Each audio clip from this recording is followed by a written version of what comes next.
I'm so sad we didn't come back to this game any sooner. I meant to do that. Come back, sooner. I just got preoccupied. I'm so sorry. Wait. What we got here? We got... That's a fucked up looking bug.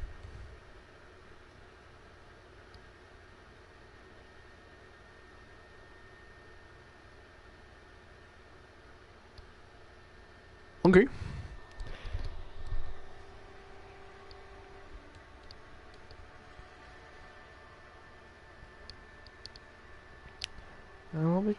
Sound like getting famous. It won't be too long until we meet that Mantis? Mantis? It definitely looks like a mix of a lizard, a mantis, one the size of a human being. For my kids.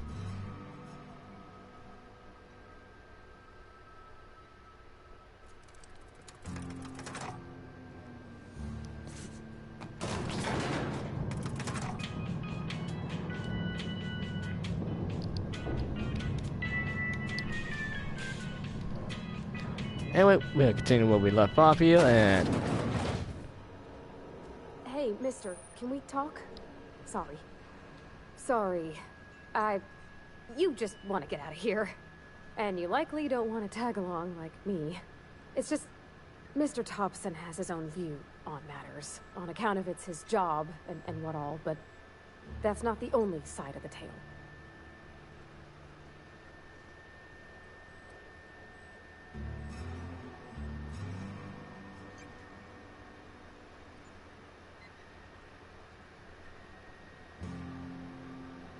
Oh, he ain't a liar. He believes every word he says. Oh, I'm not saying that. He doesn't always get where other folk are talking from. To Mr. Thompson, a person's a gear.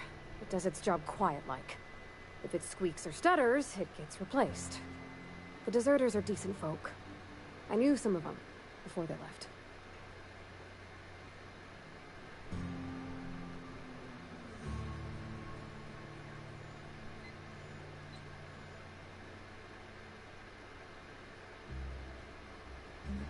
Life's hard here. Especially for them that don't fit in so well. We're one big Spacer's Choice family, but every family's got the one the rest whisper about. Mr. Thompson's aiming to take away their power.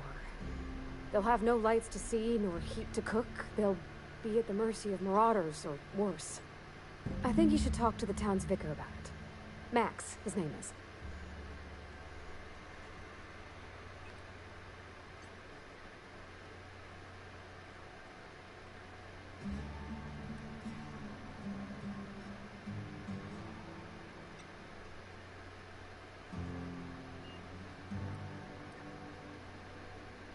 Books are for rich folk. I wonder what he wants with something like that. Thanks, mister. I just think when you gotta make a decision that'll hurt somebody, it's best to think on the right and wrong of it. That's what my dad used to say anyways. That makes sense.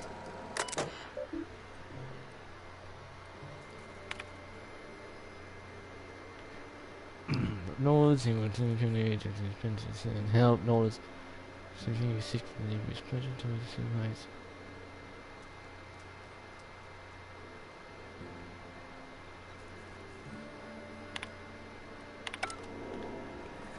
Okay. Alright, hang on. I'm gonna go full screen because we'll see the text is kind of small and, well, it's gonna be difficult to read it out, so. Sorry. That's not no.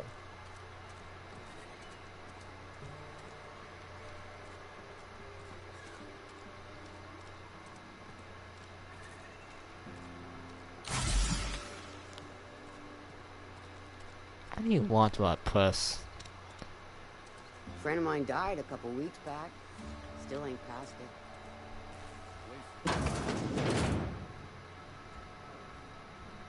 You wanna mingle, go try the cantina.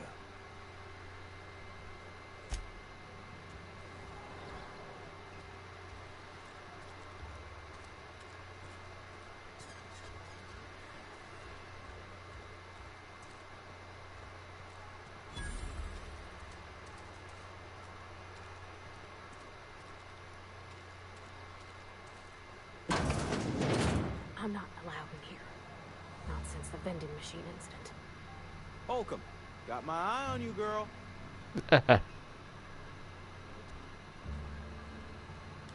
Miss Holcomb ain't allowed in this establishment. Not since that little incident. That happened. Ask her if you care. I'm running a business here. I won't touch anything while we're in here, Mr. Moreau. I promise.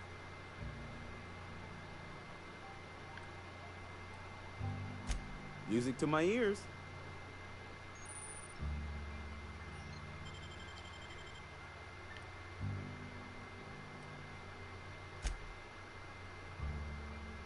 Alright, what kind of weapons do we have here? And I only have 43, so we're not getting anything here.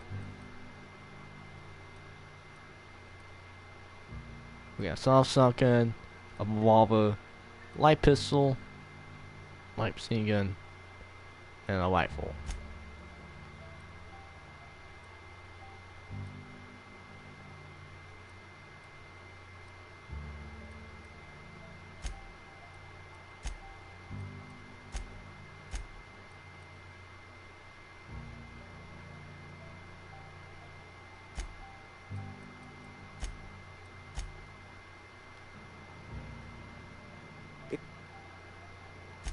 Music to my ears.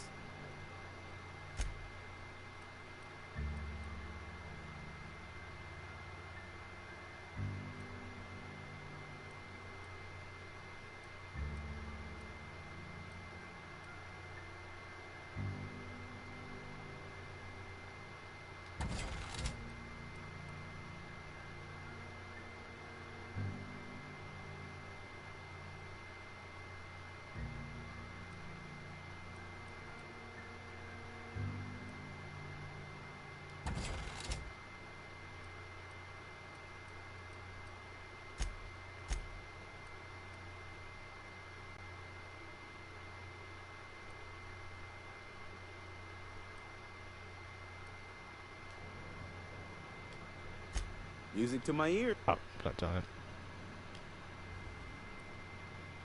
Go right ahead.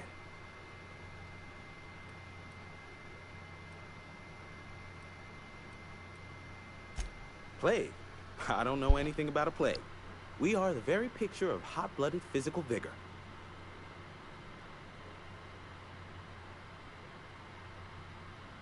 Are you very delusive? Also, wait. I take umbrage with your choice of phrase. We ain't sick, we're rugged. Some of us who get sick are liable to exaggerate the conditions of that sickness, but the fact is, if you work hard, you have got no cause to worry. Bullshit.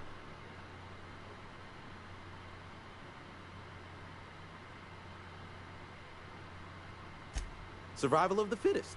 It ain't just the law of nature, it's company policy. Medical treatment is commensurate with our value to society. Spacer's Choice will dispense medicine for the indispensable worker. Natural selection at work. Then the hand of medical science will not grace you with its touch, and you must recover on the virtue of your own grit. Listen, you mind if we talk about something else? Rambling about company policy gets me feeling all lightheaded. I wonder why. Go right ahead. Other than yourself, definitely the vicar. Don't get me wrong, he seems a decent man, cut from church cloth, knows his scriptures. But there's something about him that bothers me. Like he's not one of us. Sometimes I suspect he doesn't even want to be here.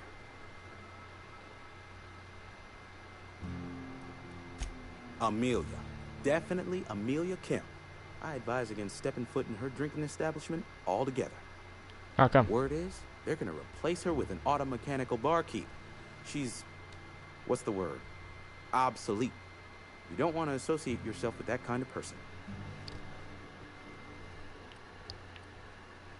What, you mean Edgewater? That's a peculiar question. This a test? Am I being tested right now? No, you're not. It's, fine and dandy. Couldn't be happier. Wouldn't want to spend my life working anywhere else. Prettiest little town on Terra 2.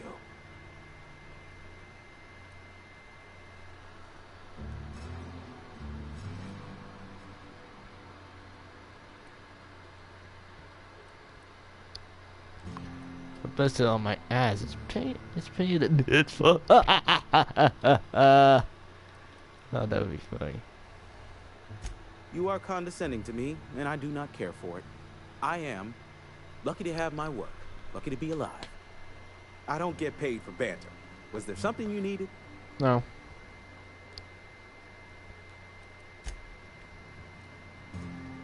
Yeah, huh?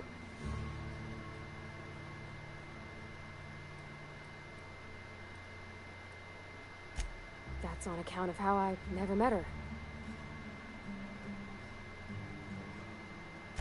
I don't rightly know. She was in another division of the Spacer's Choice family. She worked in the Vale a few months, sorting the cannery computers. The contract said any kids she had, expected or not, belonged to her office from the time of conception. So when I was born, I got sent here. It's sensible. Dad just fixed machines. She did some kind of crazy math, high-level stuff. Better to raise me on his time than hers. Zadia. You mean why I'm not allowed in the store anymore? There was a kind of a thing with a vending machine when I was 12. Not intentionally. I've always been good with my hands, right? So I saw a lock on the machine and thought, oh, this must be how they refill it. But I had to know. So I did my thing, and next thing I know, there's a couple hundred bottles of Zero G rolling out the front door and into the road. Yeah.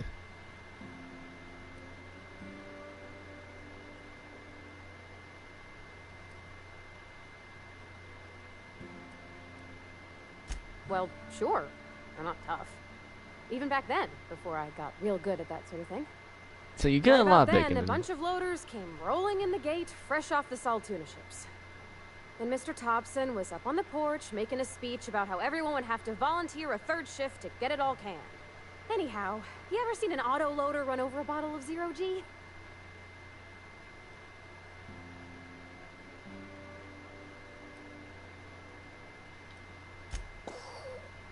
Exploded all over Mr. Thompson. One bottle after another as the loaders went by. I was just shy of working age, so Dad had to pay all the damages. Rose still angry at me. I can laugh about it now, but I just about puked up my guts in terror in the moment. That's the one time I ever made Mr. Thompson look a fool.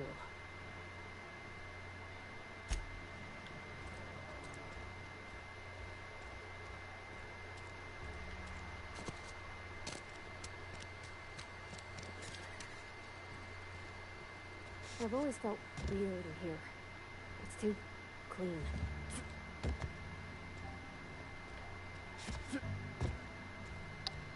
Any progress on that matter we discussed?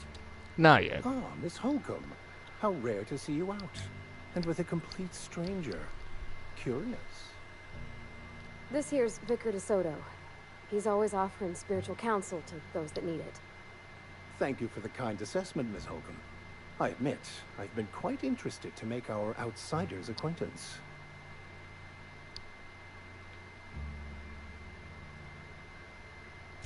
Please, get it.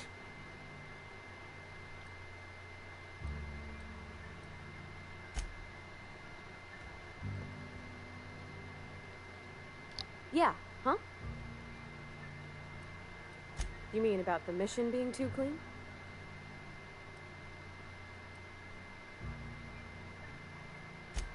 I know, but Vicar says the universe is a machine, that it runs by law. Real machines have gunked up oil, scratches, and worn bits. You can tell they've seen handling, been used by folk. The machine Vicar sees is one that ain't never been run. It's not for people to live in. It's something on a museum shelf, under glass. So it's not as perfect as it.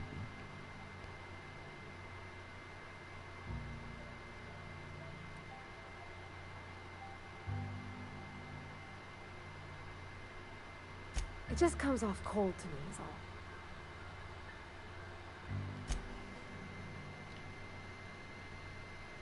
Any progress on that matter we discussed?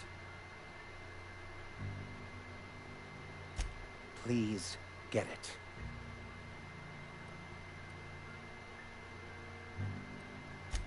What would you like to discuss?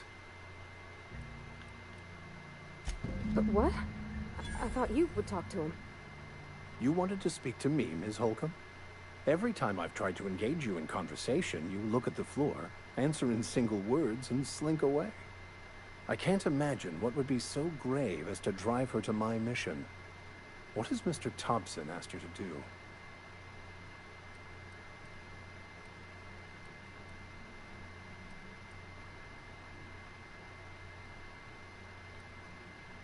Depriving them of safety from the marauders and wildlife. I can see why that troubles you. Miss Holcomb has a soft heart. Always has, if you believe the talk. Assuming your goal is to save as many as possible, then you should bring everyone together. Send the power to Edgewater and convince the deserters to return to the fold.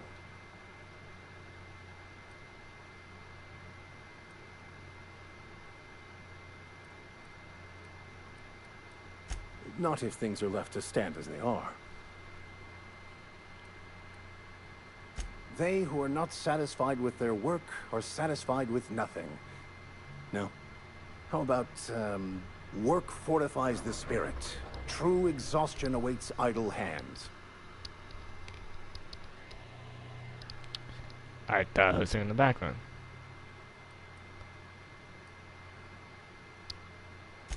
What would you like to discuss?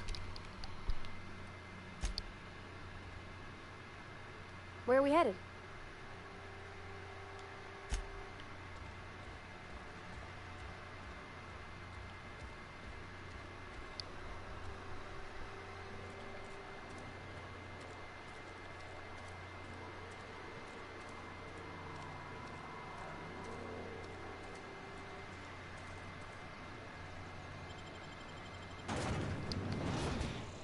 So somehow we need to convince the people to come here then.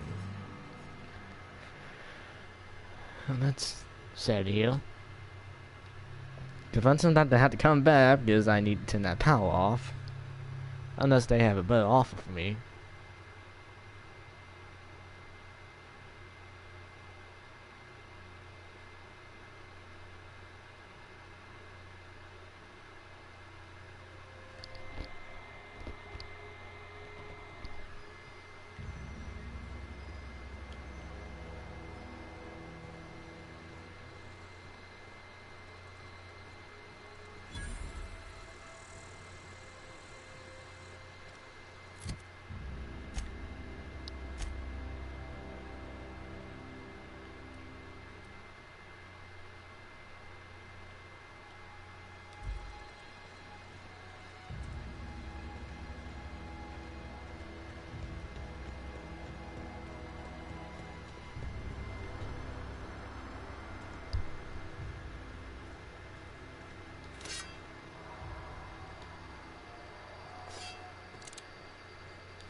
Slowly making my way over here to the Ziz.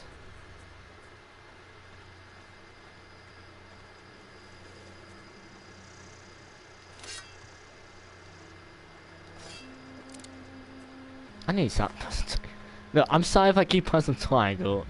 It's just I'm just used to being followed.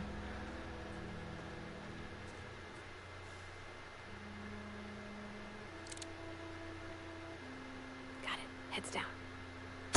Here we go!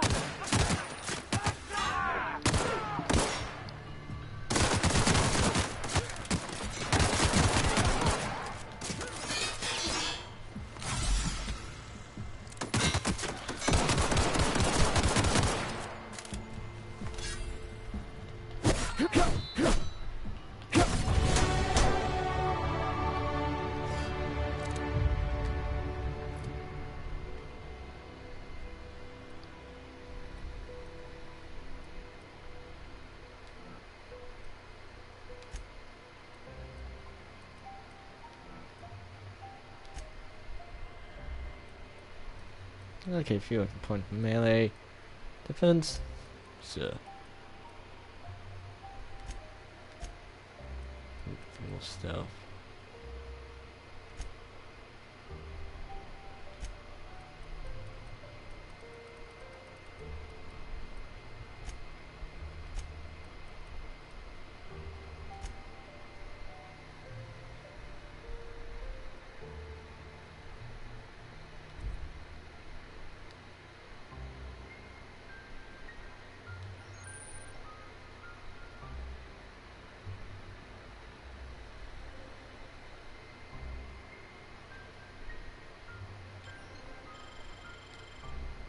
Okay.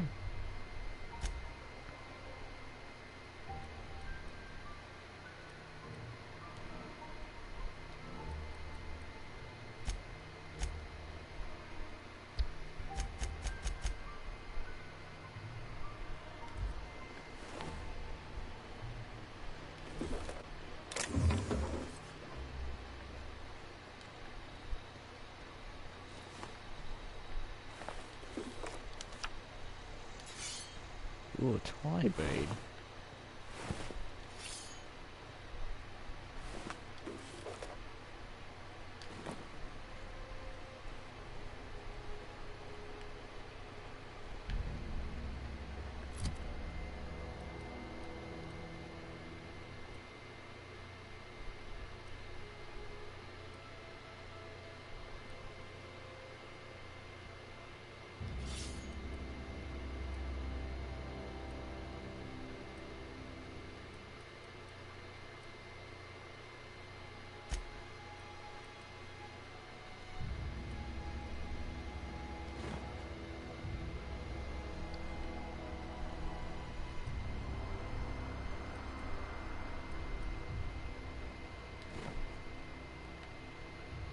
Alright, there we go. That'd be a little more comfortable for me.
Got 'em all.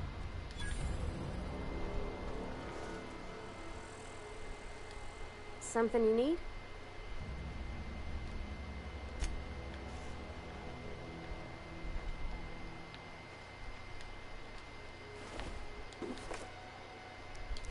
Yes, I'm taking the machine gun. Oh, that's gonna be so useful now.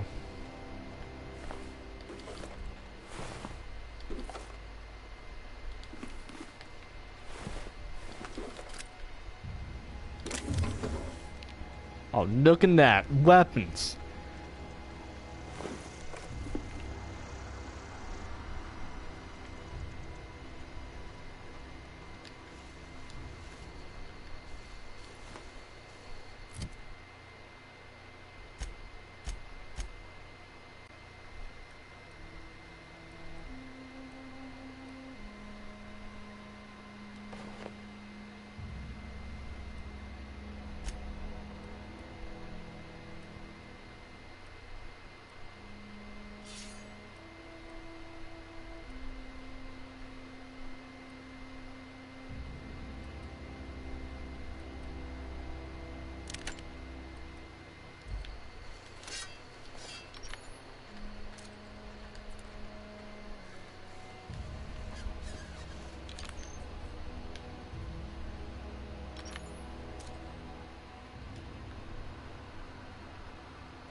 Yeah, that sucked out, didn't you?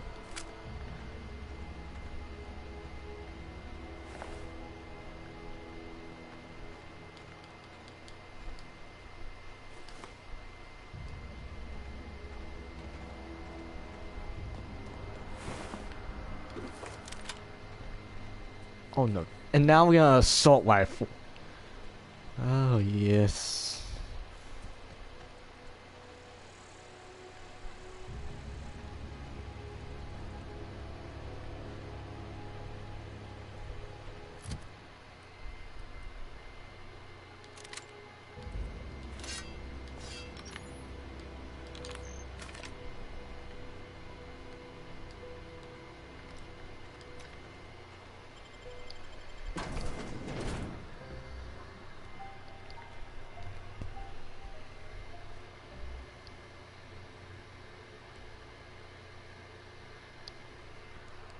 What shall we find in here? Oh yeah, remember, we gotta get, what was it, a bug or something? Yeah, some kind of bug in here.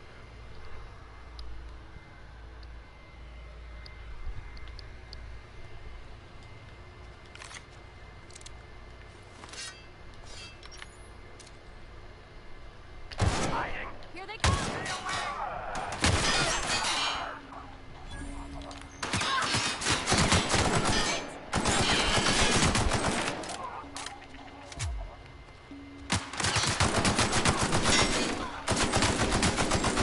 Yeah, you burn one!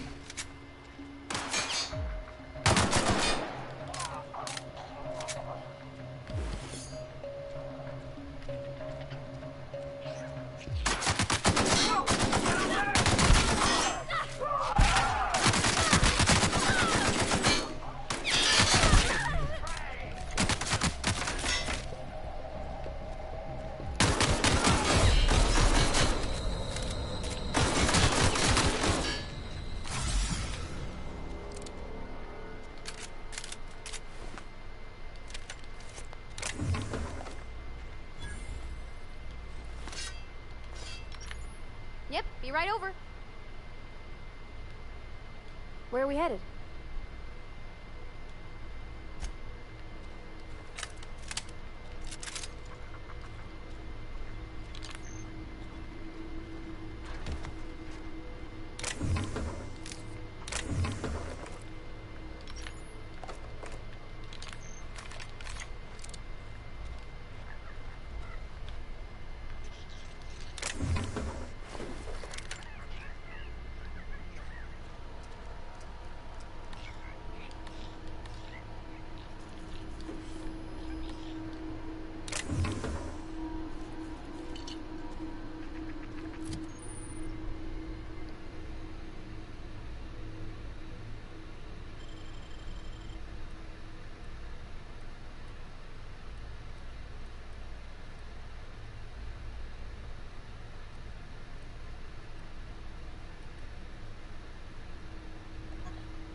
See, I love that.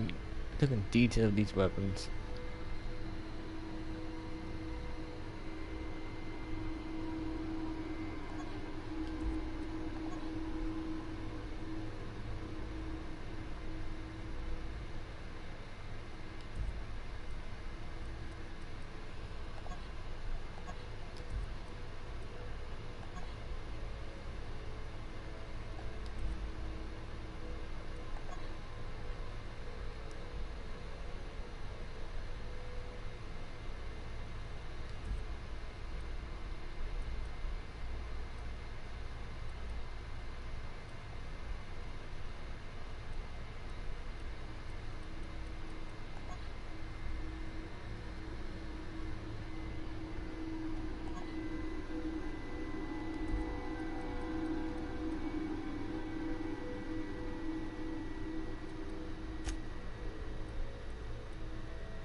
Alright, so I don't have stuff to hack now.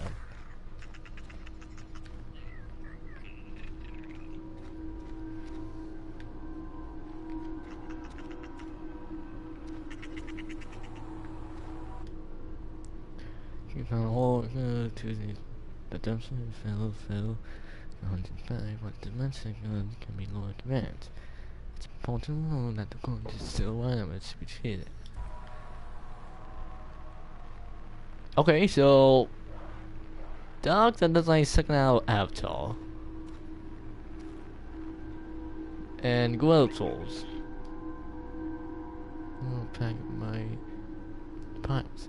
Could exit few weasels in the moment sand for weasels who gave their lives. So don't mess with these guys particularly.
Yeah, I'm just taking stuff that could prove useful to us.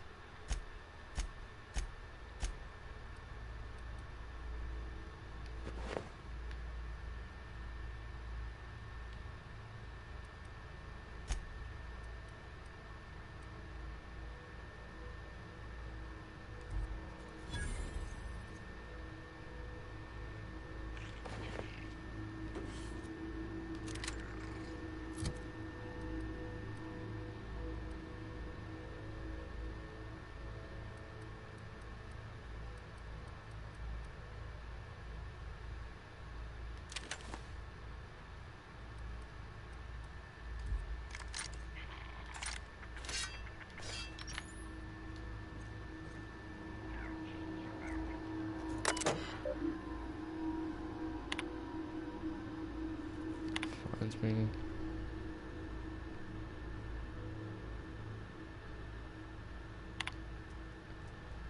I'm a dog. Hey.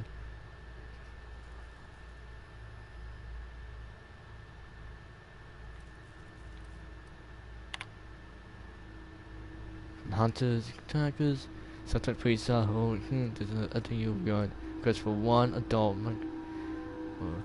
you appear first person why. Pure your approval, the sweet team has you killed. For you that the detention had passed. Please explain invoice from the offer couldn't cost the community fees and special contact. This was asked you to cover the cost of equipment damages.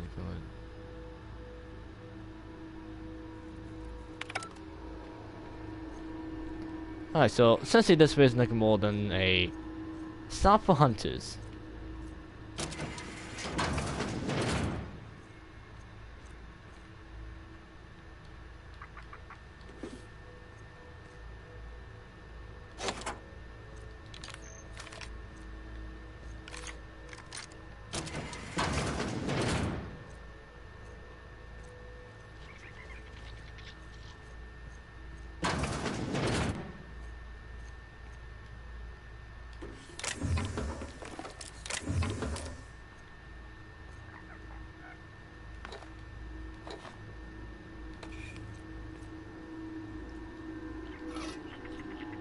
Ah, it's Stone Tonic. That might be useful.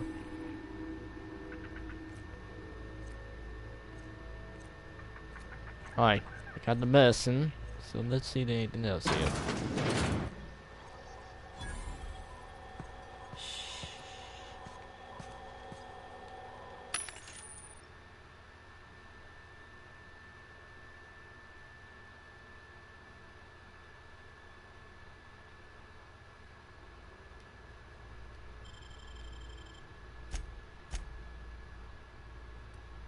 Okay, so I'm not gonna hack her yet.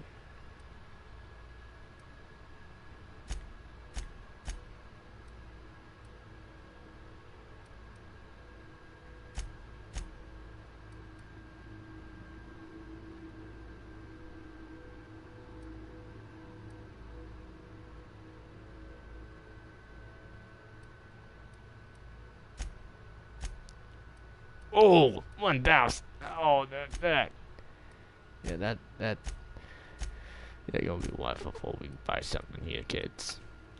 It's not the best choice. It's Spacer's choice.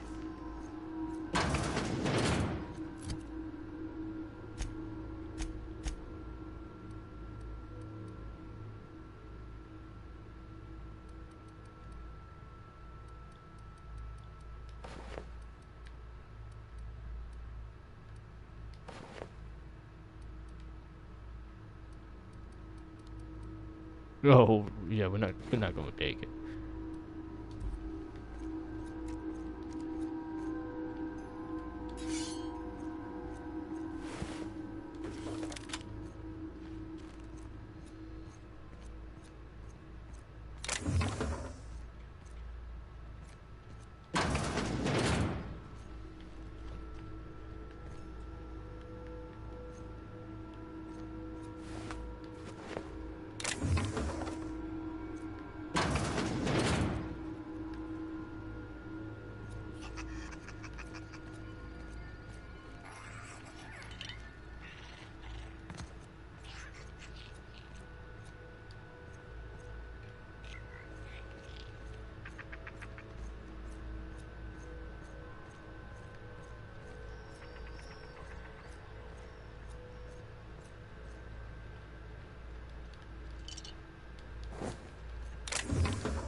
Yeah, and I want to text it, make sure we got everything from the space.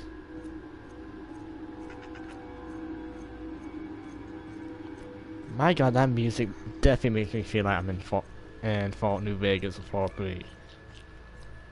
You know, it got that sense of undertone.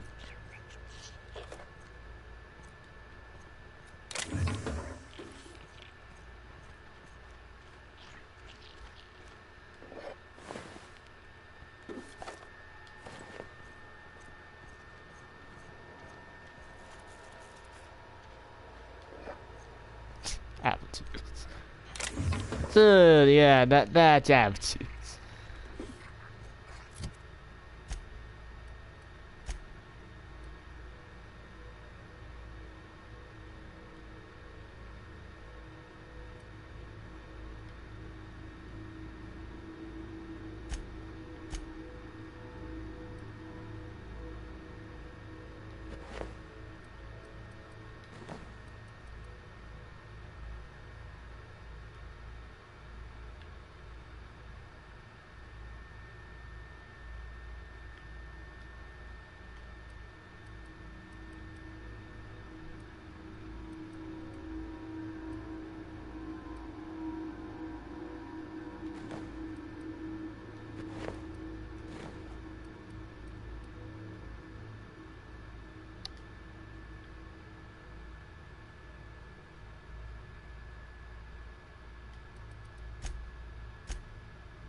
I'm just trying to see how you can actually mod if.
Alright, over here.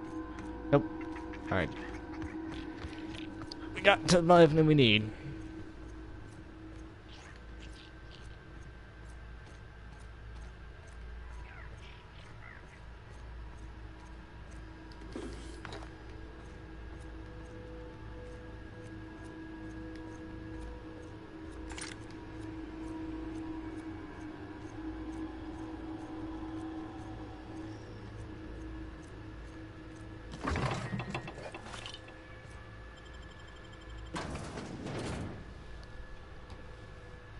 Alright, now we see what our car looks like on the inside.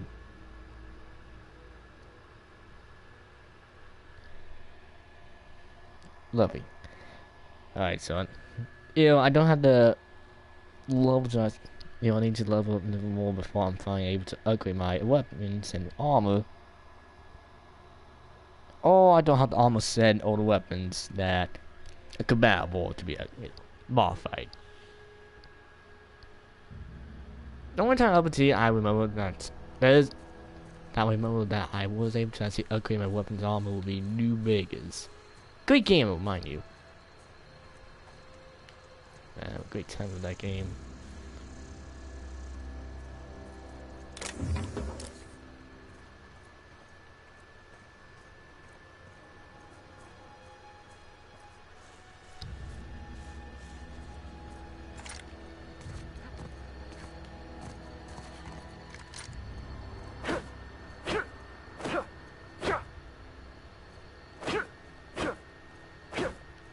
Oh, I didn't know. I didn't know we had that ability.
It's not the best choice, it's the space's choice.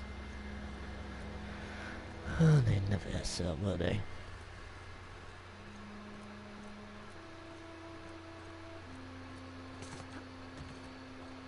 Move along, stranger. We don't want any trouble. I don't know you. Whatever you're looking for, it ain't here. Move along. Answers, huh? You must be one of those philosophicals. Already got ourselves one of those.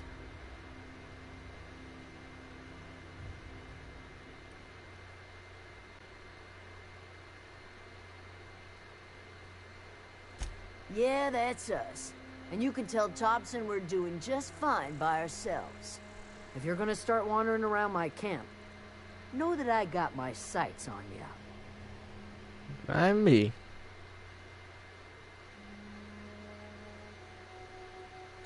Over in the hothouse, tending crop. Enough with the questions. No offense, but I've got a lot on my mind.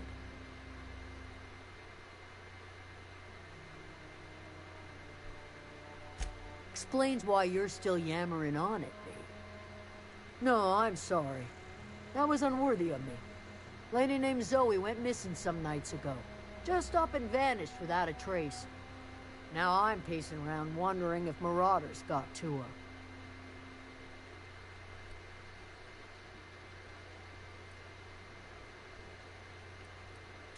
It's not like Zoe to go wandering. Figured she might be out scavenging, but that ain't exactly her talent. Can't imagine where she's gone.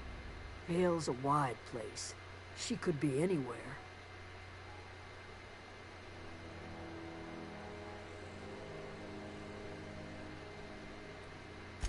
Appreciate it. Honest. I'll tell you what I can. Well, I guess we got another question to you.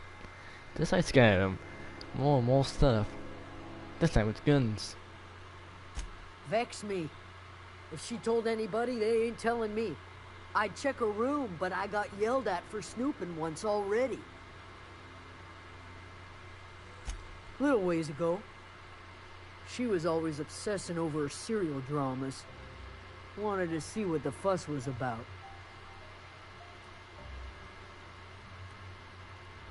Well, enough to know we never got on. Zoe and Stefan were close. If anybody knows the workings of her mind, he does.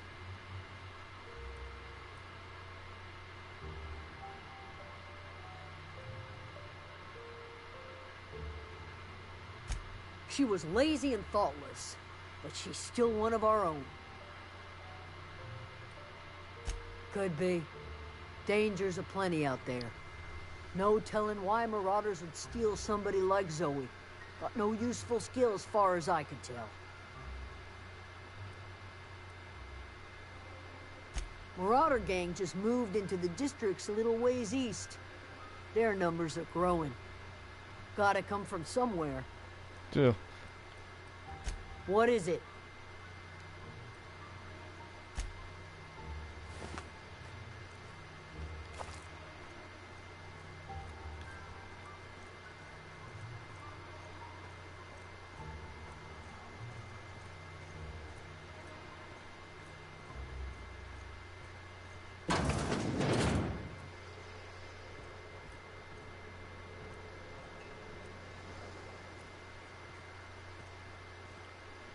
Yeah, huh?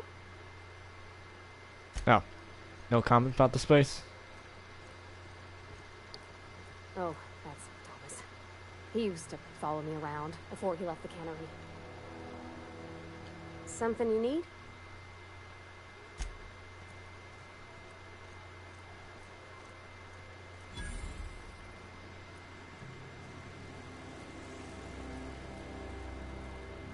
If you're hungry, Stefan's got supplies. Oh. What else?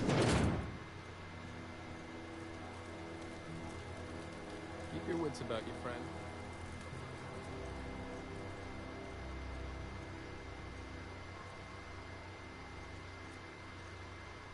Keep your wits about you. Hell, this Thomas. Oh, didn't see you there. I was just occupying myself with a little engineering. Whoa, Miss Parvati. Hey, you're, what, how are you? Hi. I Hi. see. Hello. Are you, are things safe out here? How are you keeping? Great, just great. I've been trying to keep stuff running, just like you. Only I'm not so... Wait, they didn't kick you out, did they? Oh gosh, no, I'm just along with this fella here. Are you from town? I mean, you don't exactly look like you're from town.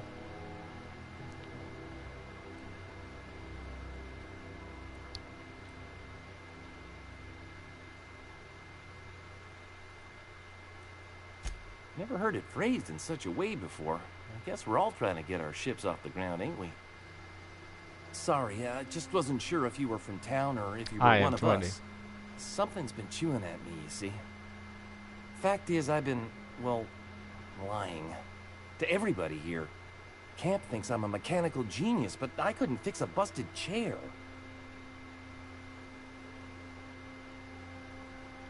I'll take all the help I can get. I set my mind to learning the craft of the engineer, you see. I want to make something of myself. You ever heard of the Young Spacer's Guide to Mechanical Engineering? Comes in a set of 3. If I had my hands on one of those data pads, I could teach myself the ins and outs. I got one. Good. My dad kept a copy with him when he was working in the cannery. I know the old community center kept a copy. Should find another one back in town. If you could find me even one of those pads, I'd be greatly obliged. Well, I got one. No kidding. Really? Well, which one? Look at that. Building a computing machine out of Spectrum potatoes, a primer. I'm just glad it survived all these years. I appreciate you going through all that trouble. In fact, I put aside something special on the off chance that somebody'd search out those data pads for me. Thanks. Sure. I'd be glad to take them off your hands. What's on your mind? Couple months. This camp's my home. People you see milling about, they're my family. At least I think of them that way. I owe them my life. Would have died in the wilderness if they hadn't chanced upon me, starving and delirious. Here's one. We all left the cannery for one reason or another. Me? I was let go, mostly on account of my incompetence. I mean, I was incompetent. I couldn't even survive on my own. Grace found me, Adelaide took me in, I've been on my feet ever since. You weren't incompetent. You just didn't fit the cannery. Not like here. This place had a U-shaped hole, and now it doesn't. You could stay, you know. Here. I'd be happy to... I mean, we could really use... this isn't coming out right. If you want, Adelaide would make a place for you.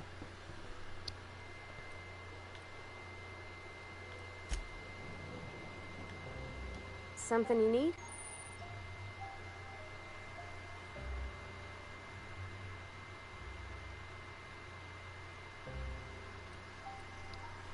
Yes, he He's is. just interested in fixing stuff.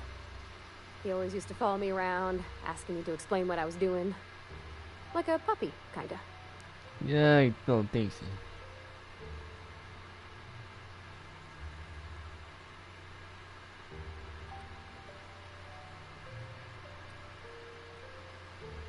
Until he was thinking, was Stefan?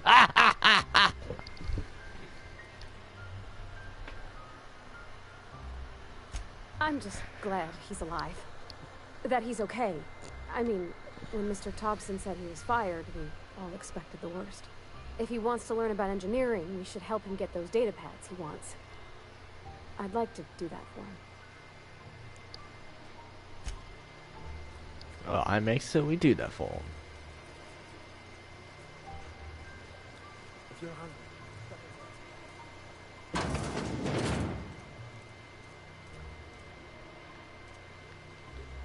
If you're hungry, there's meat turning on the spit outside. If you're bearing illness, find a place to lay your head down and I'll fetch you a poultice. Whatever your troubles with Edgewater, leave them at the gates and be welcomed here. Any questions, dear? Yeah. I have been called that, among other things. Green Thumb, grandmother, the strange old lady who keeps flowers. But yes, Adelaide will do just fine. Excuse me, Miss McDevitt? Sorry, it's just... You got such pretty trees in here. Why, thank you. You're Robert's girl, aren't you? I remember when you were but a sprout. Thomas speaks of you often. Are you staying long? You should try some of my tobaccorn tea. I brew it in an old spittoon, but it's been cleaned.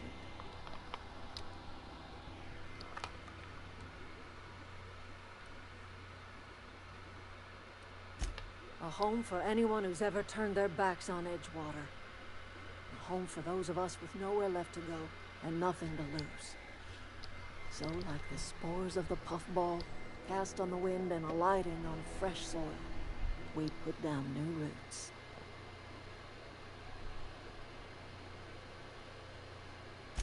It is an unpleasant story, dear. But the short of it is that sometimes one wakes up and realizes the place that was once her home for much of her life has changed. The home in which we spent our lives has left us behind, and so we must move on. And that is as much as I will say on the subject. No, dear. The garden belongs to us all. Life is the gift of the universe, and the universe yields its bounty equally, absent of prejudice.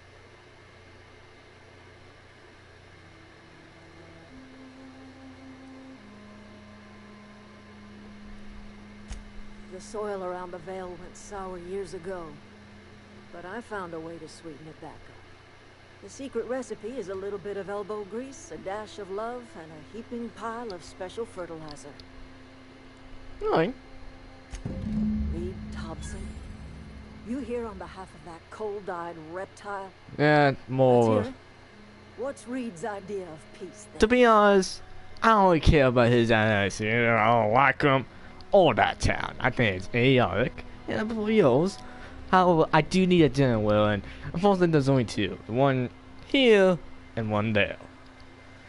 Unfortunately it's in the middle of town, so oh my god, so I need it.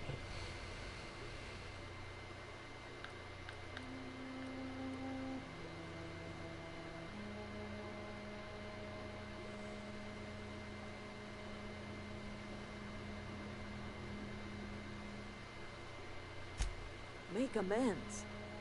Spare me. Only thing Reed knows how to make is a mess. Like Yeah. everything else that comes out of Edgewater, that peace offering is canned. I and my own are living just fine out here by ourselves.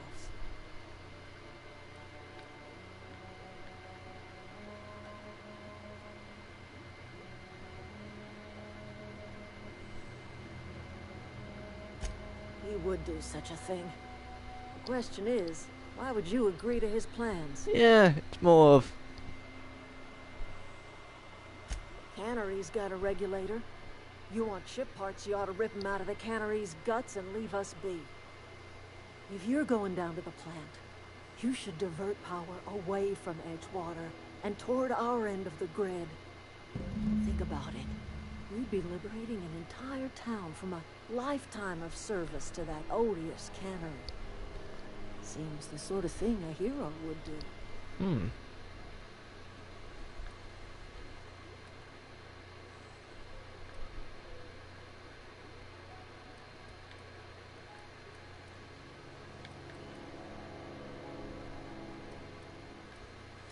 A hero to the people who matter. To us. To the ones who come around. To the ones you save. Reed will never understand. He has been too long inebriated on the wine of corporate culture. All he sees is productivity, output, profits.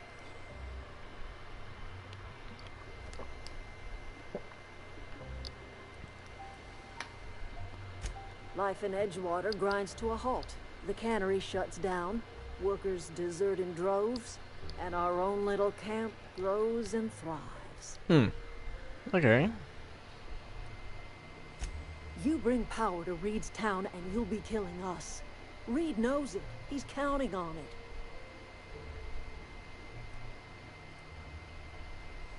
You've seen that miserable excuse for a town with your own lamps. Hollowed out workers laboring their lives away at the cannery, living off whatever scraps Spacer's choice throws them. You know that's true, don't you, Ms. Holcomb? Your father died of overwork. His heart gave out. He was tired all the time, sure, but he was old, ma'am, and he raised me all by his lonesome. Look what they did to this child. Lost her family to the company, and still she defends them. Good point.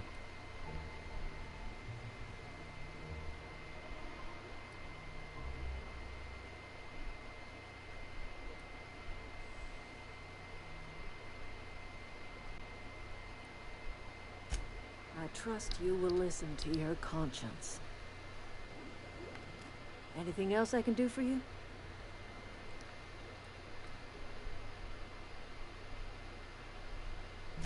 That's not strange at all, dear. Few of us truly know where we are. The world can seem like a forest without end. Let me say, I mean, I don't know what planet I am. But we must remember that being lost is the first step in discovering yourself.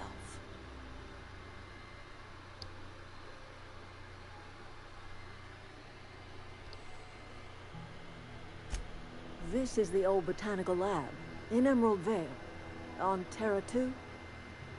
By the look on your face, I'm guessing you're not quite following me. That way. Are you not feeling well? Ought to lay your head down if you're running fever.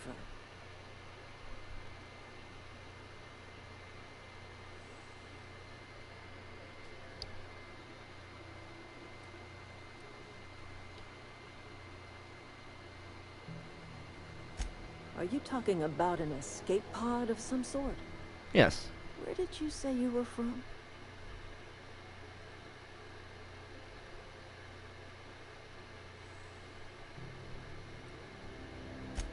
Is that a new settlement of some kind? I haven't kept news from outside the Vale.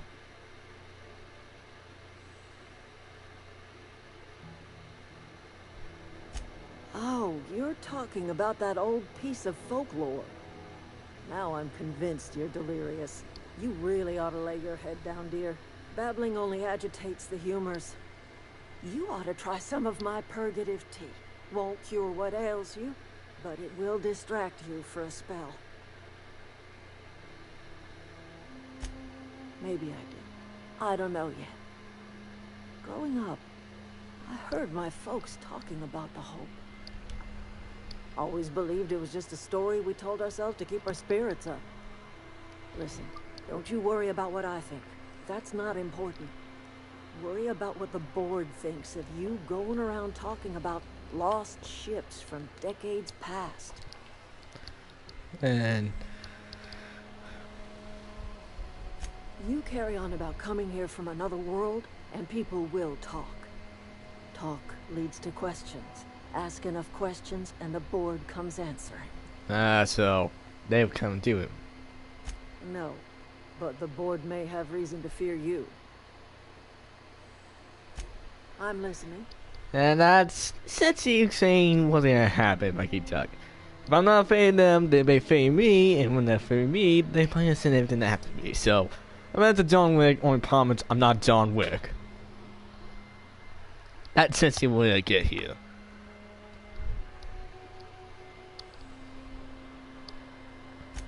I am getting old, you know. These two lamps of mine are not as bright as they once were. Or I might have seen you for what you are. My dear, we are all visitors in a momentary universe. Our lives flicker in and out like the guttering of a flame. Here now, then gone. Me and mine are just carrying on as best we can, trying to live our lives in a way that does not feel wasted.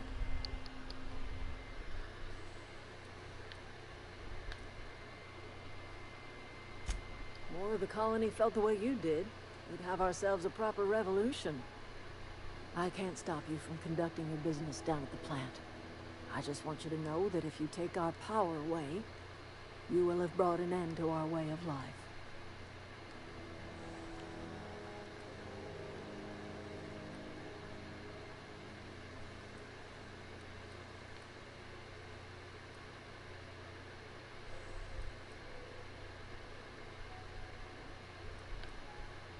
Not under Reed's watch. He and I would come to blows within a day, and he would never tolerate my tending to a garden. This is my home. It will be my home even if Reed cuts our power. Simple as that.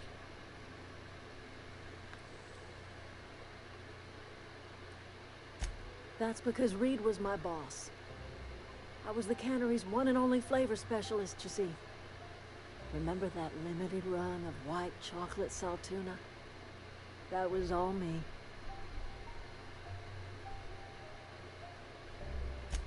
My son worked in that cannery. When the plague started coming, he was one of the first to fall sick. We had a store of medicine locked away, but Reed refused to treat him. Said my boy didn't deserve treatment. Said the medicine would have been wasted on him. So I buried my boy in the cemetery, gathered my belongings, and left. That's as much of the story as you need to hear.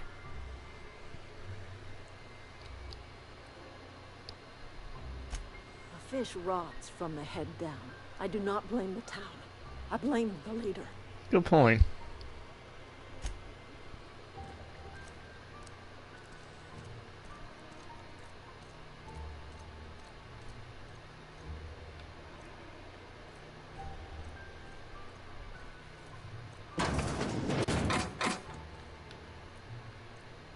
This is not. That's not the way.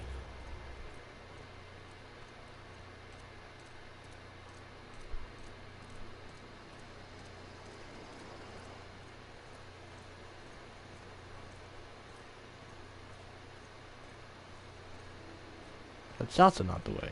Something you need?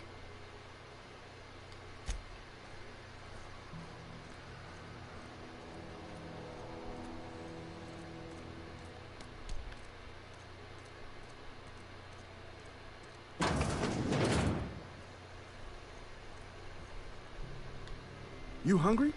We got canid ribs, canid flank, canid snout too. To can't Something I anything. can help you with? You mean Zoe? Yeah, we were pretty close. Not like her to go loping off. Zoe and I were gonna watch the serials, as is our custom. She never turned up. I looked around, but she was nowhere to be found.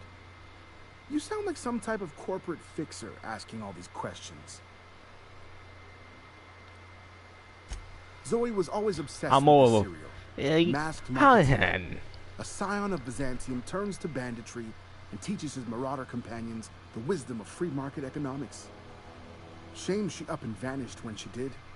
I had a surprise lined up for her. The other day I got my hands on a genuine copy of the latest Masked Marketeer. I was gonna surprise Zoe with it, but she was gone the next day. Can't say I recall Zoe ever acting strange. Well, except for her habit of writing things down on scraps of paper. She called it journaling, but I think it's just plain odd. Hey, now come on with that. Hey, I got time. Fresh off the limb, and that includes canid meat.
Actually going the one way.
Alright, make sure I got my own stuff.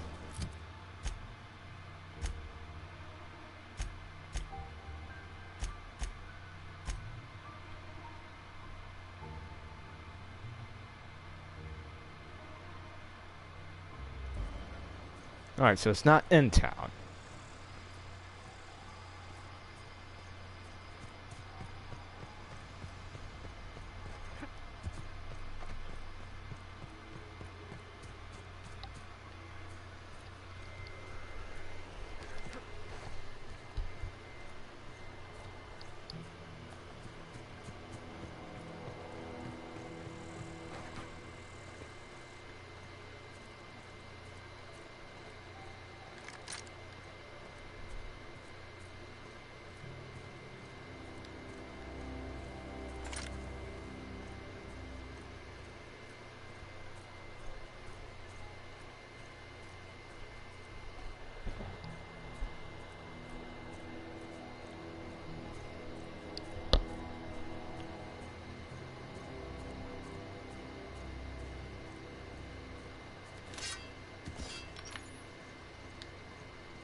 I always wanted to poke around in here.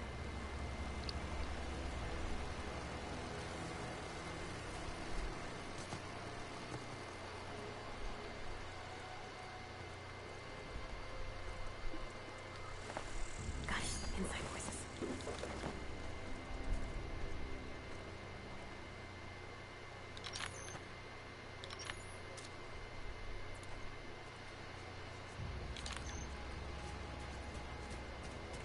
System. Here they come! Not working! Everyone alright? Kind of.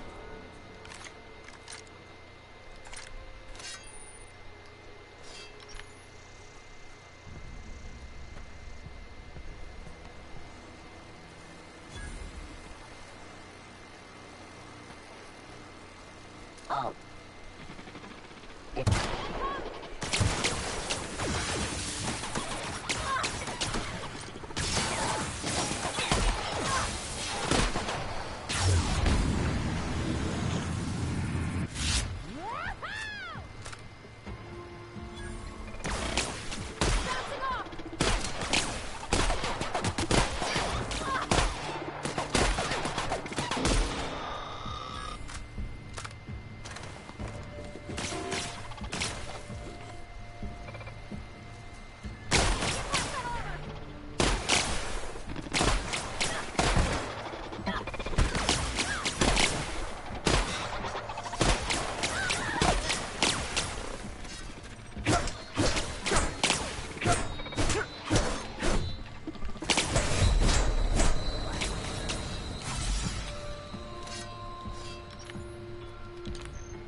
Alright, we're taking a lot of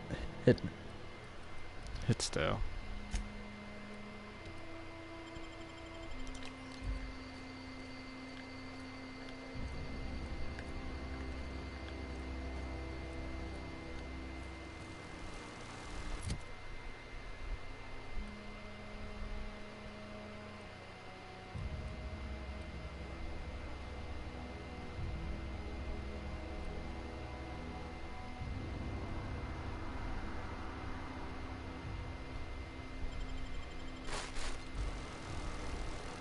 Alright, there we go.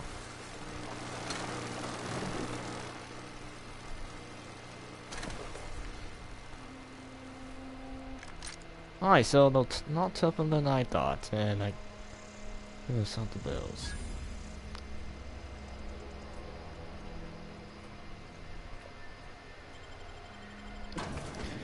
Good set the bells and boom up.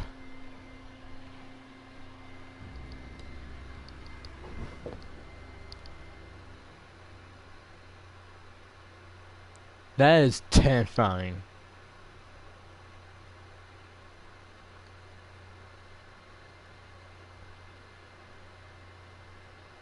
Again, anyone who's trying to sell up a company, you want to create a mascot or a logo for your company, don't do what this company is doing. Don't terrify your audience. They might remember you. It raises the questions. That's all you need to know. The control room should be off to the right. I hope we're doing the right thing.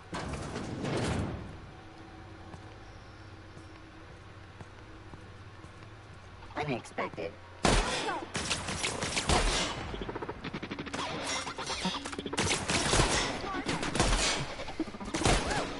made it!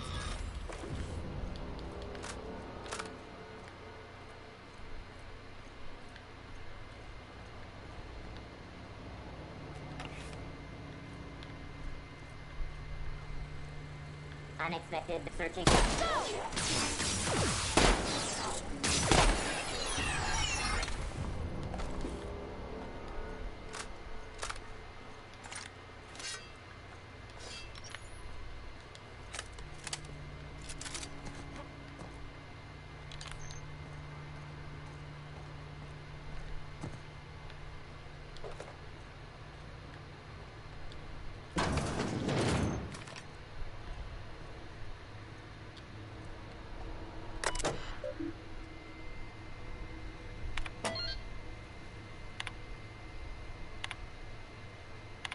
Spacer.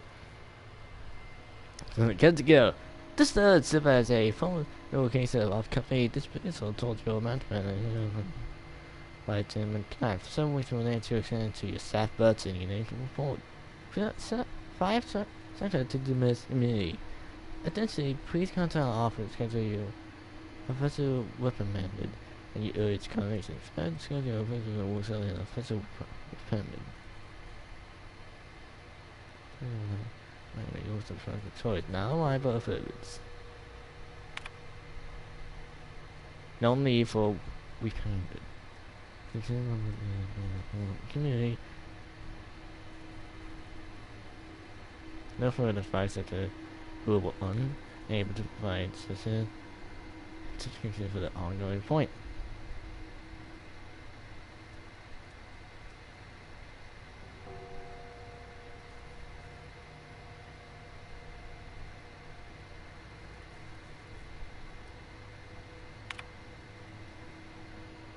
Said nope. We're trying to continue with it. But we have the claim made against the greater and region. I've agreed with you. And so for instance has can have experienced a steady decline. But it remains somewhat possible. Our officers are currently investigating a way to implement additional cost-saving measures. We will ultimately need to will seem more offensive to the power plant. Be informed that defensive to the not for him take action. It's in policy you can do. Huh. Right.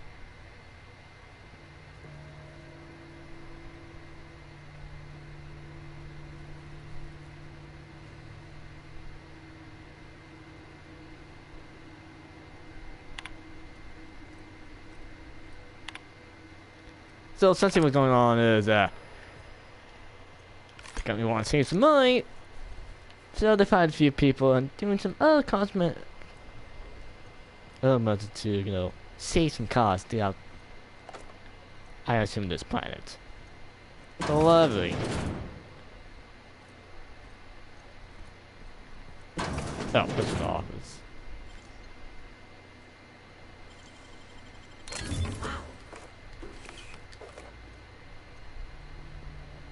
This is the map, not the office.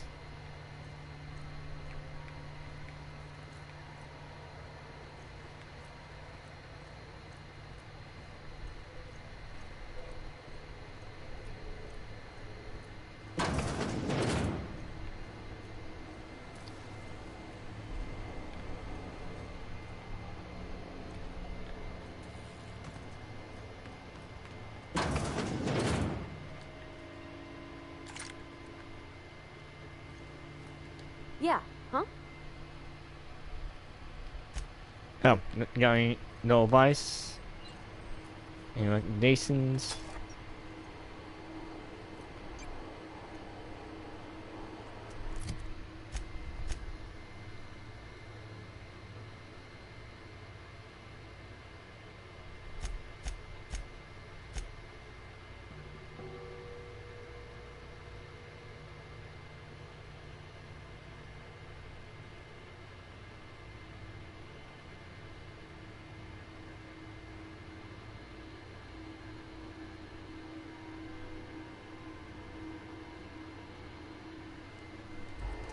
So give it to the plant. And in case I forget, or I mess up, but I hope we don't. We're gonna save.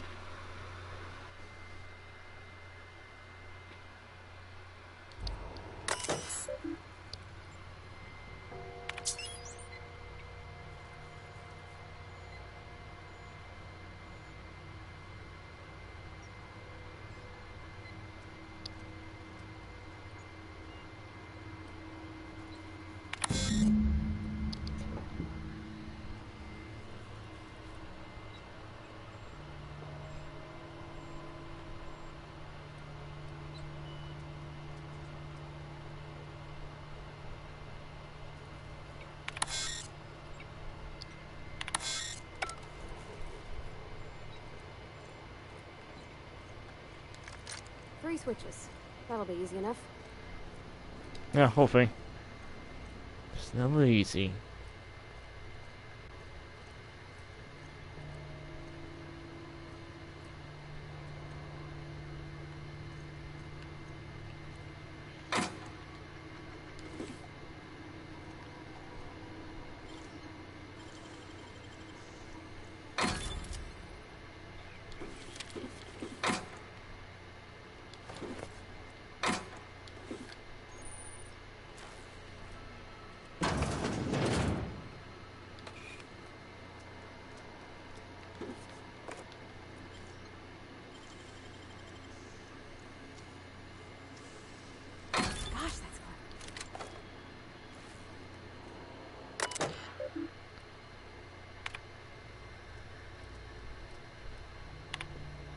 Well, before I start opening doors, let's see what's inside. Oh, what's in here?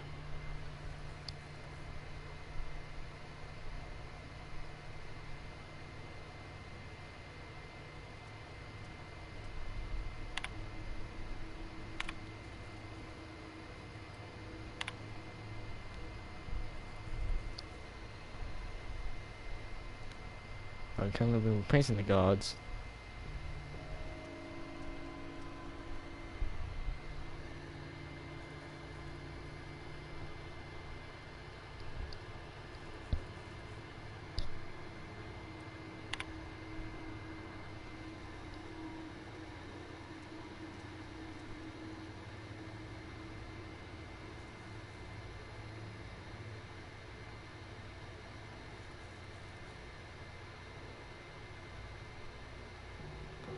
So, it had gone wrong.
Gone quiet.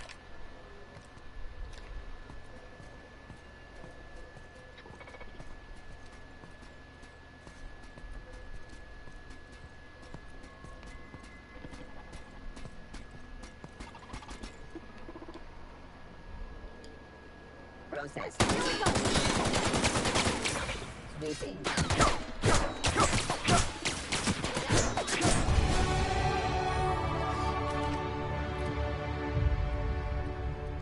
Okay, well, I didn't expect that to happen so soon.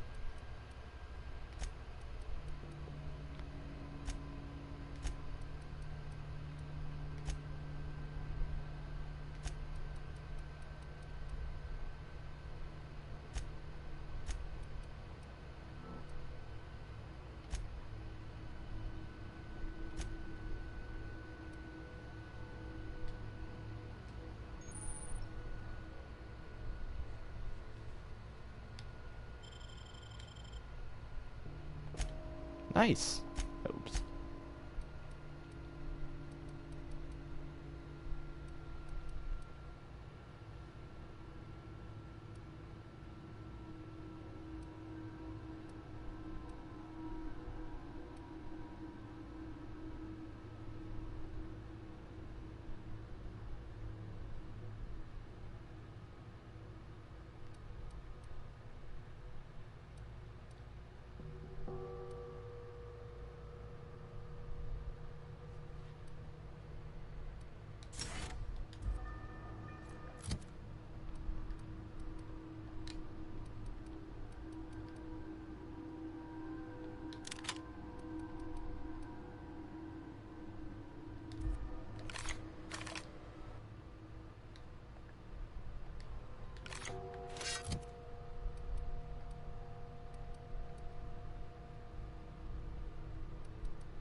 System.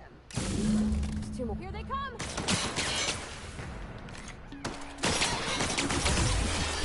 Wow, not even a scratch! I know. Here we go!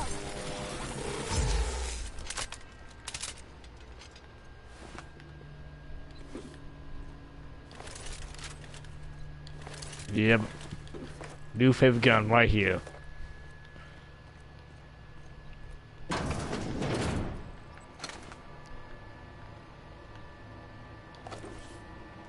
Oh yeah, it's gonna be more parts and use this gun.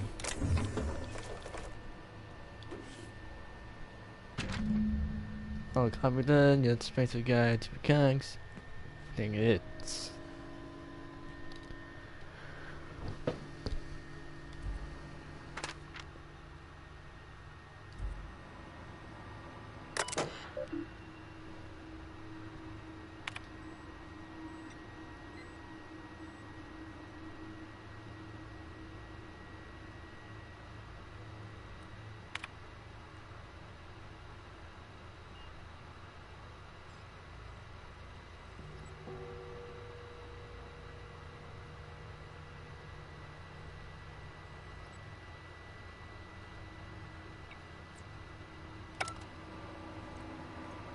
That doesn't sound good.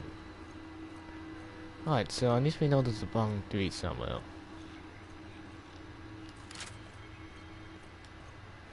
So, from this base, did take one.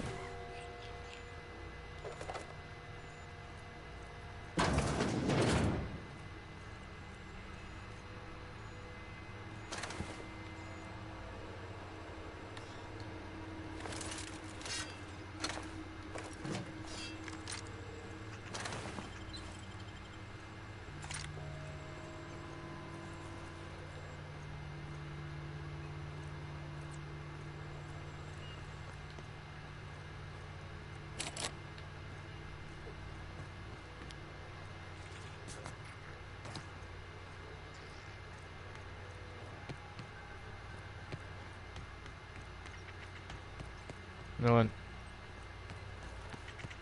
Still gonna go down. And go to be an easy way. Towards this area, the little one. No, no, no, just leave me alone.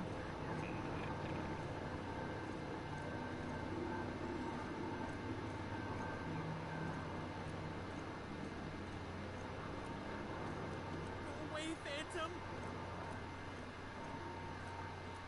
Jimmy?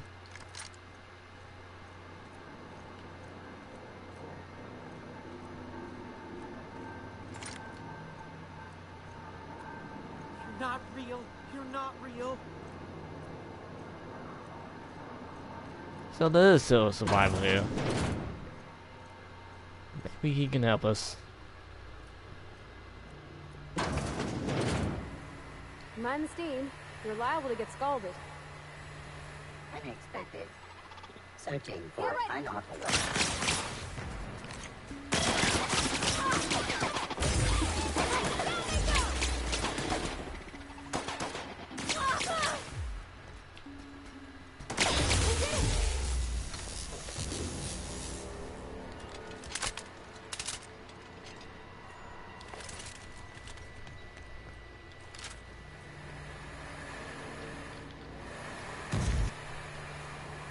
Ow.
Oh.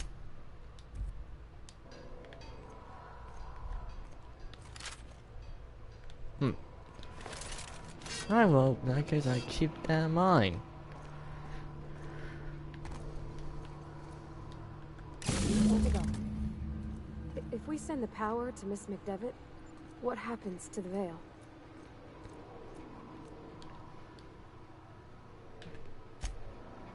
Oh. Okay.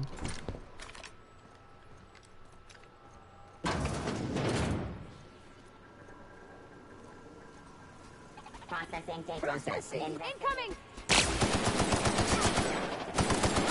There we go.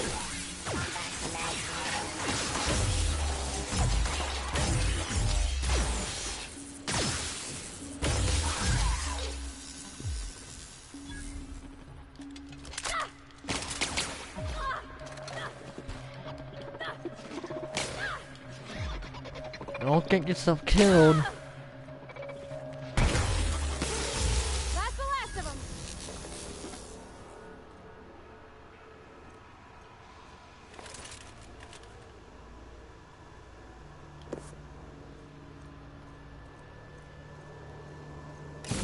The last.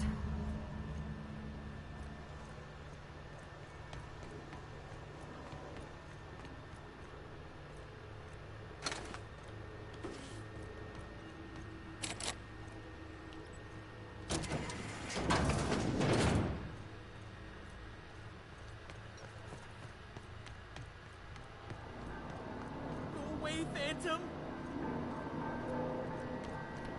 Nah, Phantom. How will are you?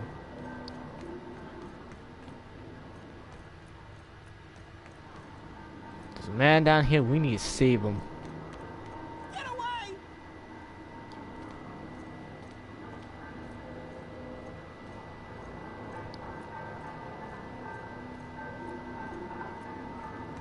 You're not real. You're not real. I am real.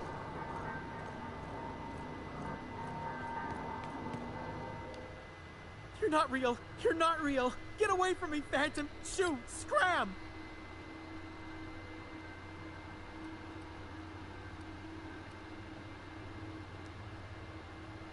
Yeah, that I am. You can talk?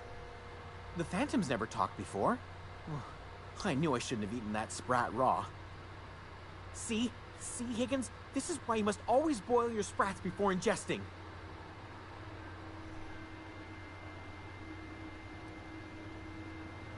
Clearly, I mistook you for one of the phantoms of my imagination, which terrorized me on occasion. Chester D. Higgins. The D stands for definitely not insane. I use it as a reminder. Love the faking. Back away slowly.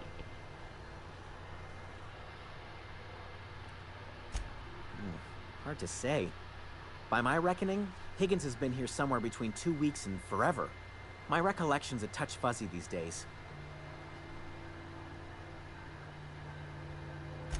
Oh, Higgins has been many things over the years. Sprat Wrangler, Saltuna Critic, Aetherwave Personality, Chairman of the Board, Galactic Defender, Sisty Pig Tycoon. I've come a long way for someone who started off as a simple engineer right here in this plant.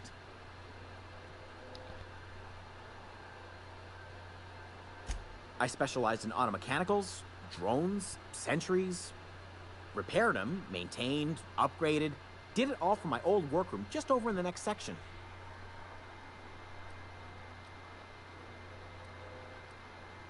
Look, I don't want to fall into any trouble with the mechanicals. If they wise up to our plans, they will come for us. With prodding irons. Well, they're gone.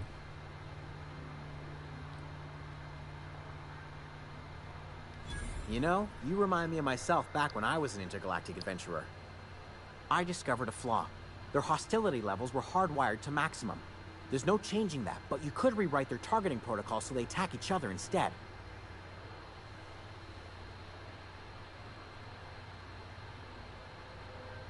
Yes, that's exactly it. I see you're also versed in the noble art of mechanical engineering. Basically. There's a behavior control terminal in the other room. It should have options to change how the mechanicals act, including whom they shoot at. Oh, that reminds me. You'll need my passcode to access the behavior control terminal. Here, let me just write it down for you. Unfortunately, I killed most of them, so I wish I would have came down here first before fighting against them. I will say some of them. And... The tail. Definitely start with the tail. If you're feeling adventurous, the ears are a particular delicacy.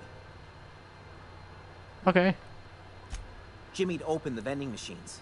That lasted a good couple of months. Eventually, I had to resort to more unconventional means of filling my insides.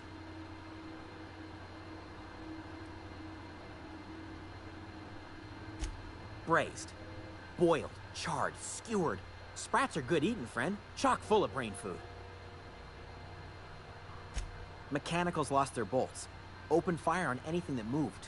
It was pandemonium. I was on cleaning duty at the time. My old boss had me scrubbing pipes when the killing started. So, as usual, I missed out.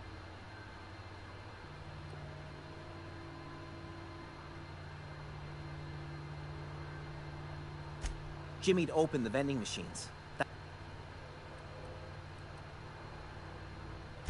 Mechanicals lost their bolts. I was on cleaning duty.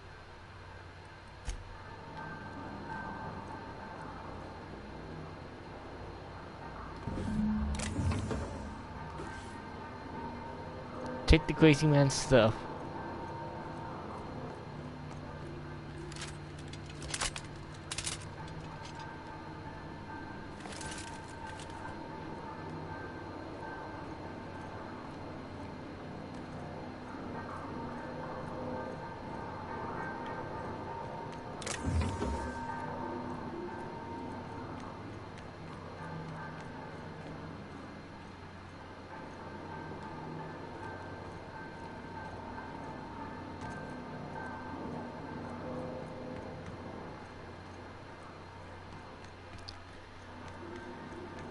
Well, this game is still run them around.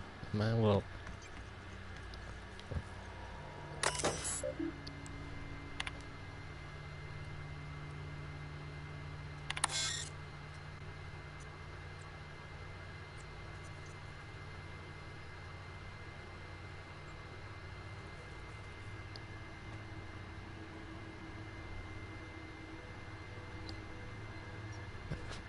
Abandoned.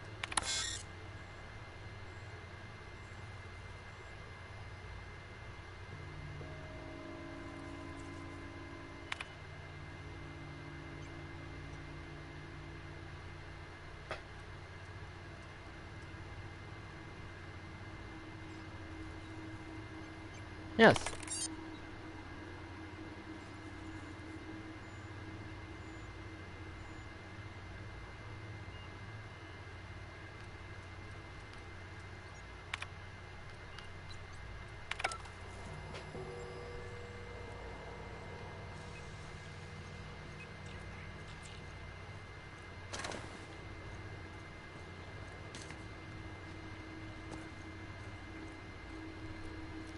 I wish I would have known that.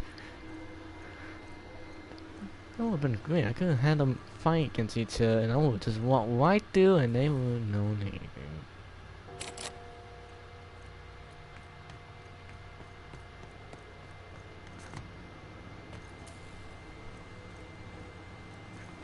Once we do this, there's no going back. Agreed. Yeah, huh?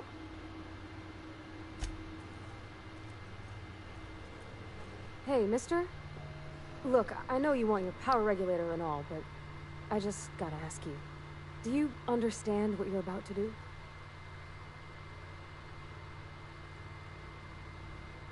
I don't think you should cut off Edgewater's power. I think it would be cruel.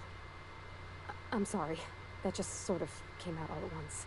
Edgewater's hurting. We've been losing workers year after year, and corporate hardly ever sends replacements. There's barely enough Saltuna to fill our bellies anymore.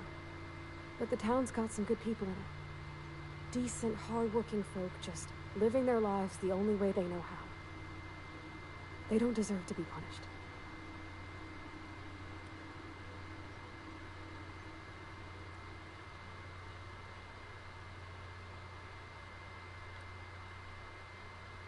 Miss McDevitt's built something beautiful. Somehow she's talked the ground into giving life again. It's plain to see she's made the Vale a better place. Fed the hungry, tended the sick. Gave a home to those that had none. But Miss McDevitt delights in Edgewater's suffering. She wants to hurt the town. Do you really want to be party to that kind of hatred? Good point. I mean, technically, I do hate the owner of the town and the posse, but at the same time, there are some good people who probably don't want.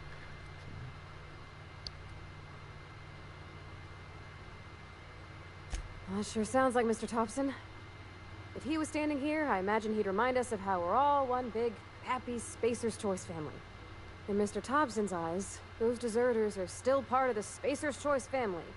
The family must work together in order to survive. I hate to say it, but I think Mr. Thompson's got a point. Unless those deserters come back, Edgewater's as good as dead. Cutting off their power might be the only way. Sorry, I didn't mean to babble on like that. I felt like... Oh, my dad.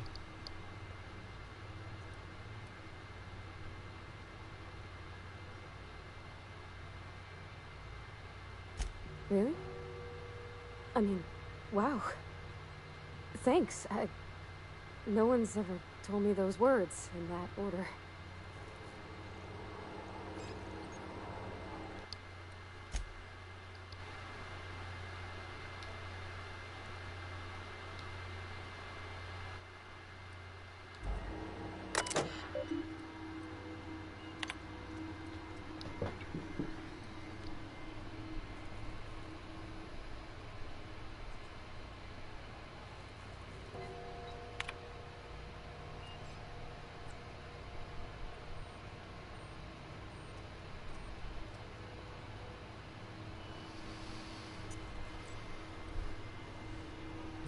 I did the mountain naturally.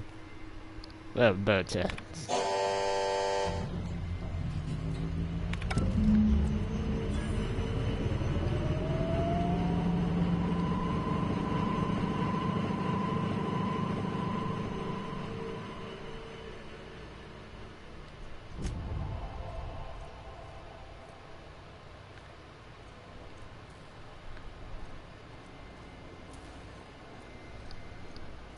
This is not Fendi. Uh-oh. That's...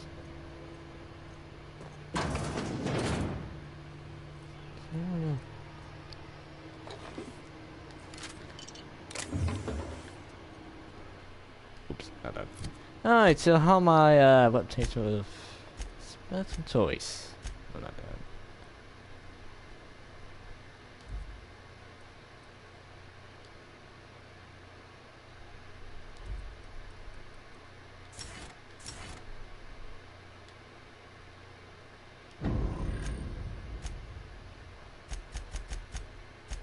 So alright. They like me. Spencer Joyce, I'm kind of neutral, but more on the negative side.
I guarantee the town will not like me anymore after this.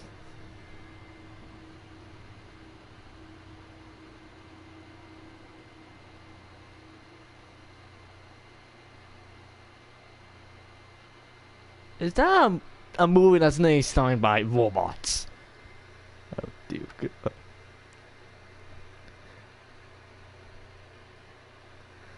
It's a movie starring robots. No, not about the robots. The robots are playing actual people. Oh boy.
We might well help someone.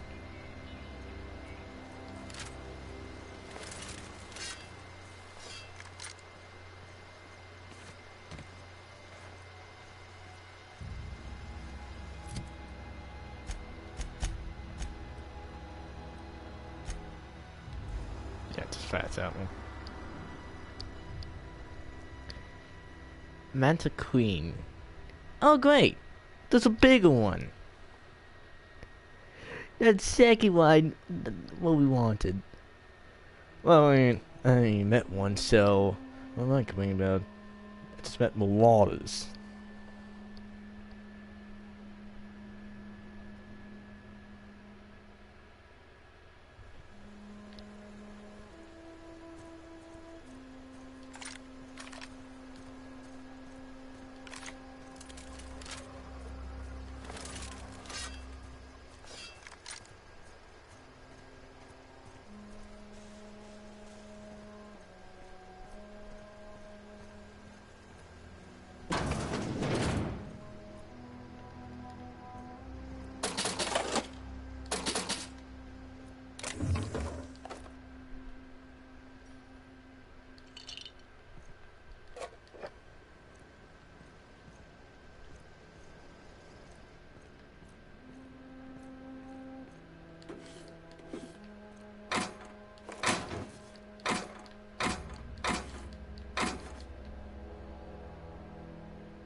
Yep, simple and easy.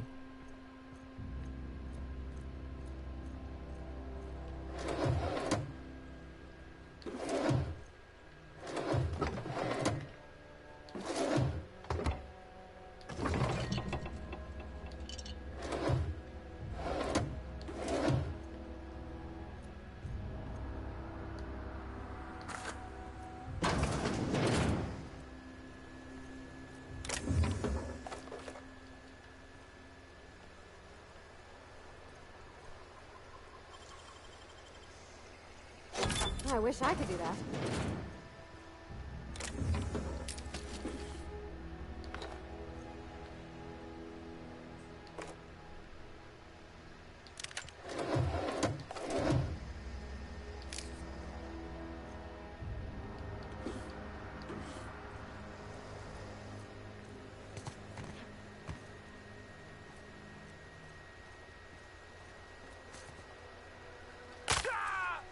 Ow!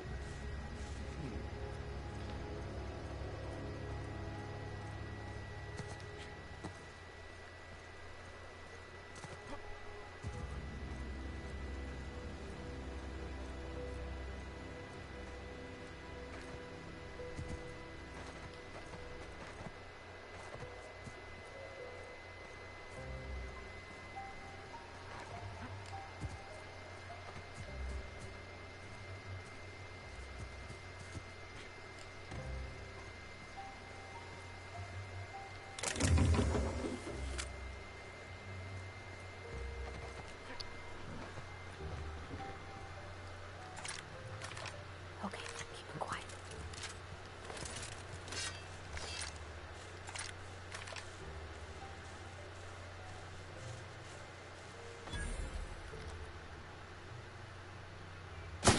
We can handle it. Down they go!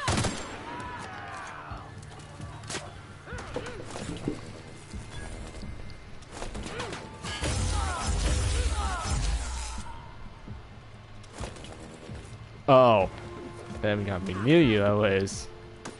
Just wait down, listen.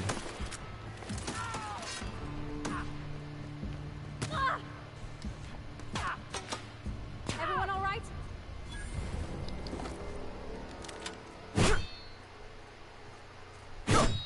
Oh, I'm gonna slice them.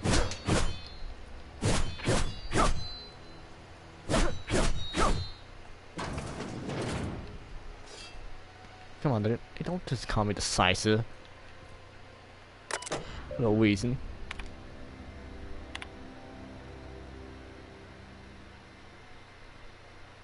Good the one for using the car. 6.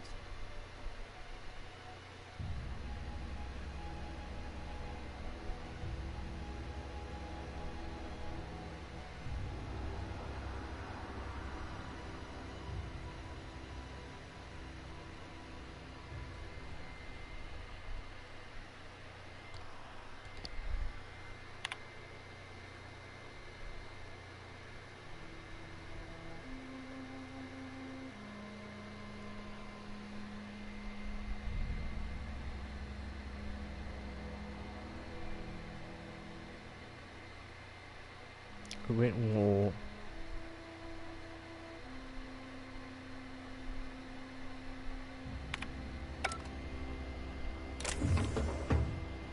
So there was a Great Wall, and apparently there's a slip that allowed the company to do what they want here with leverage on Earth.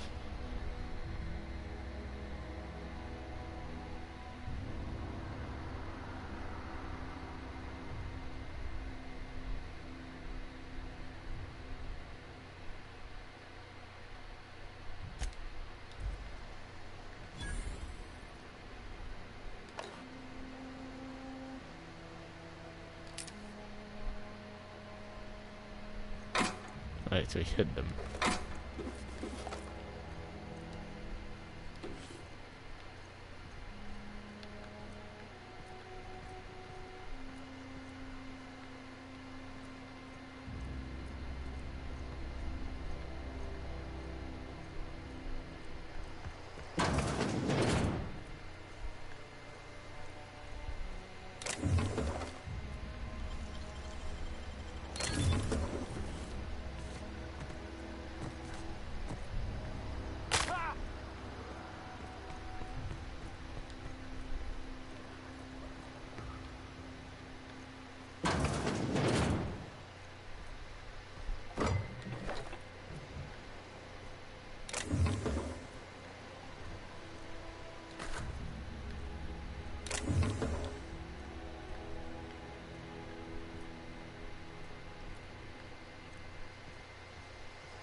Yep, should be right over here.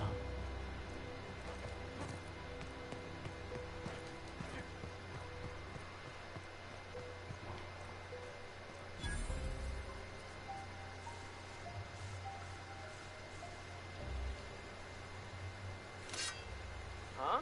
You hiding?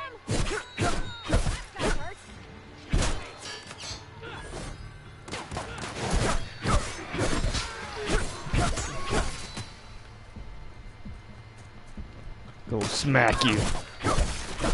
Oh! I blew him to pieces. That's the last of them.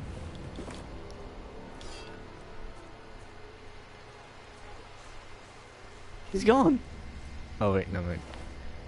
I cut his arm and head. They are 7 now.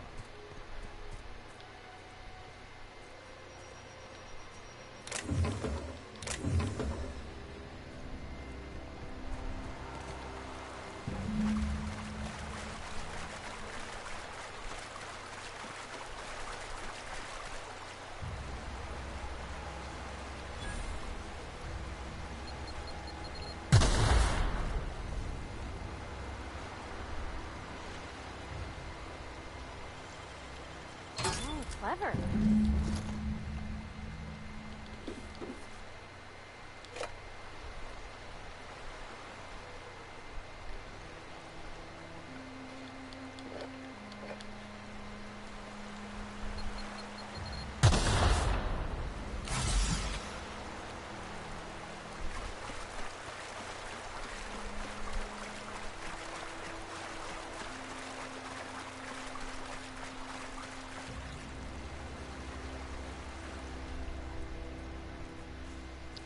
Well, now we can join with the colony now.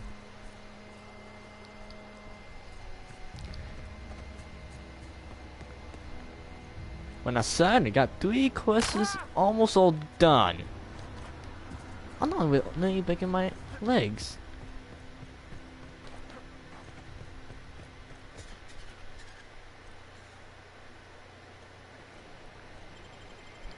Oh, I like the way that sounds. Alright, first we have to find out one medical assistant and give her the the medicine kit, and give the priest his book of books.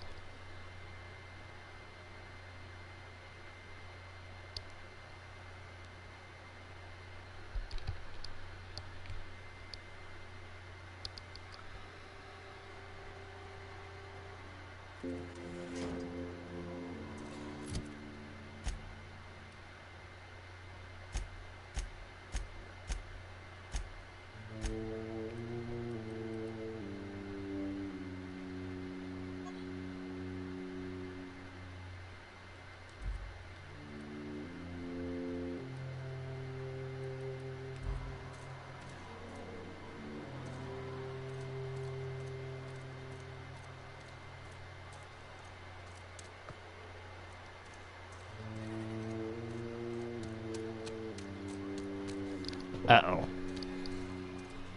I put my whole life in that cannery. You must be very proud.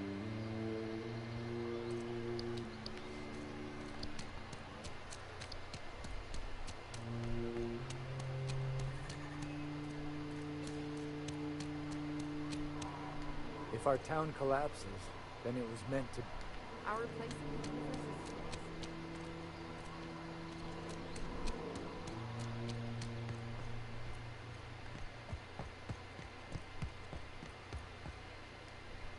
I'm surprised you would go along with this action, Ms. Holcomb.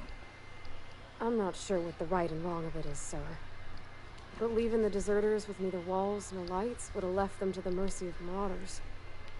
Let's hope walls alone are sufficient then. I agree.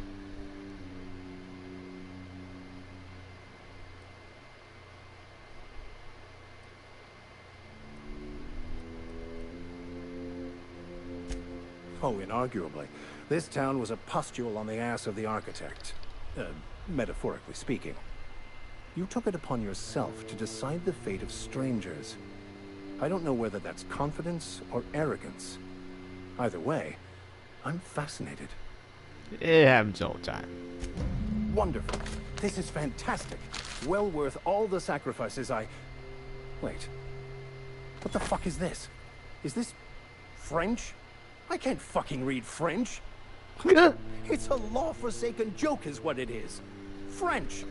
Ha!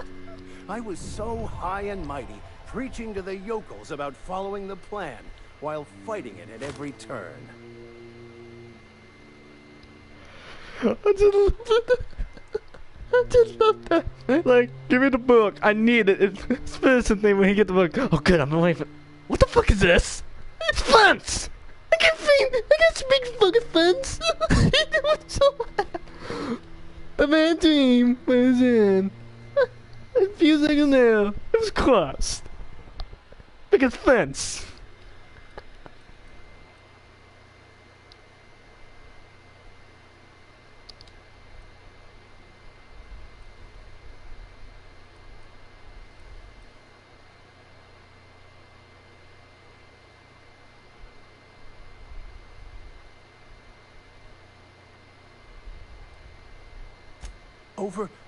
Overreacting? Do you have any idea how many years I spent in... No. You couldn't possibly know, could you?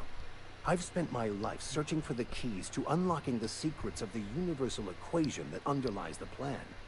I had hoped this book held some of those answers. I became so desperate, I even got myself assigned to this plague-ridden backwater to find the damn thing. All the time and suffering I've spent. Wasted. You have the book, so that...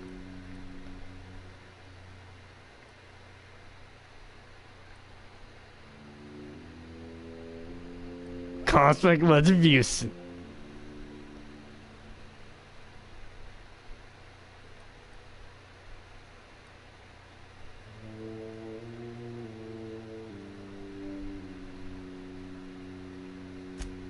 Please. As if my life should have no greater meaning than proselytizing to a bunch of feeble-minded wretches. Nothing could be more excruciating than discussing the true nature of reality with people who have no interest beyond their next Aetherwave program. But that's neither here nor there. What I need to do now is to find a translator, obviously. But to do that, I'll first need to secure transport. You have a ship. Perhaps I could make myself of use to your crew. Oh, great. Alright.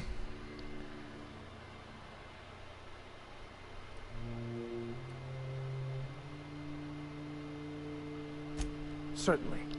I already gave you most of my money, but I can offer you free spiritual counseling, and I'd be happy to watch your back. Okay, good. I'm pretty We handy got a with priest. tossball stick, or any blunt instrument, really.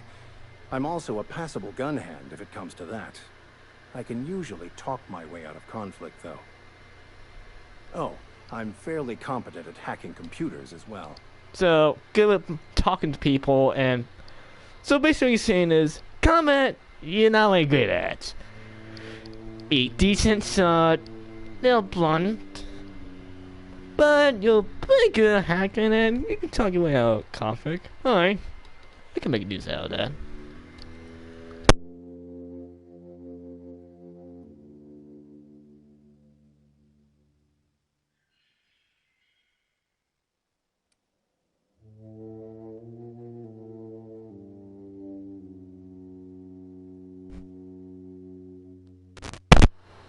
Alright, sorry about that.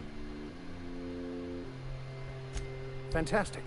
Let me get my things in order, and I'll catch up with you. Alright. Edgewater's gonna miss you.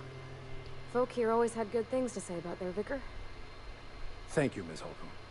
I'll be glad for the change of scenery, and to leave this place behind.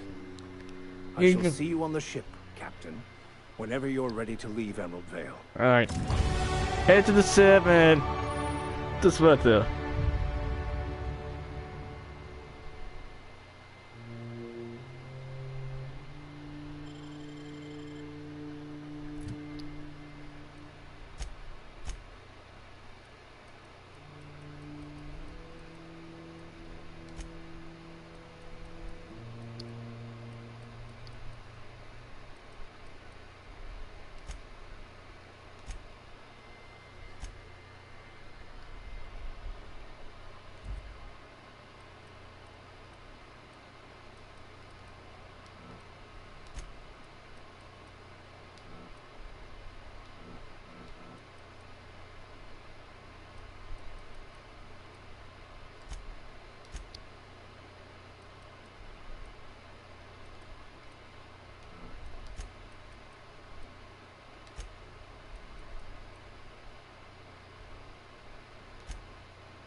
Okay, so we're gonna even it out though.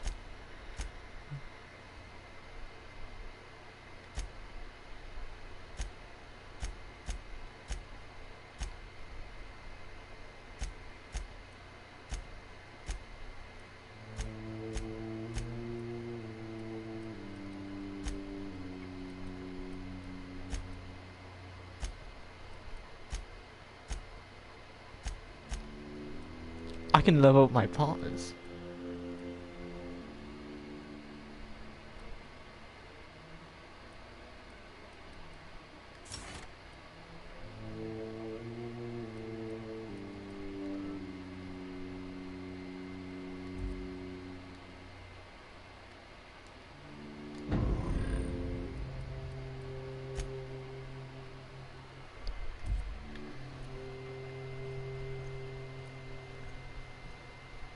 I kind of like that.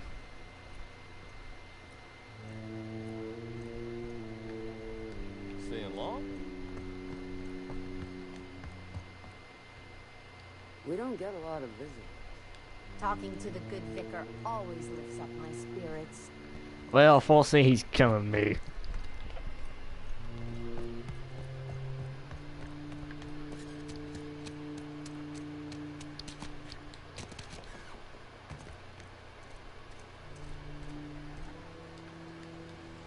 Hey.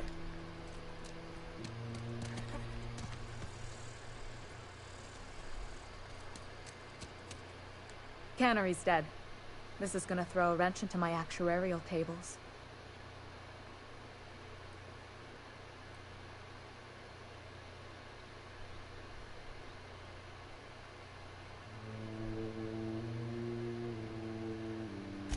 Thanks. I'll see to it that this medicine gets to the people who need it. Here, something for your trouble. Nothing personal, but I hope we never do business together again. Don't want to make a habit of consorting with smuggler types. What do you call a smuggler?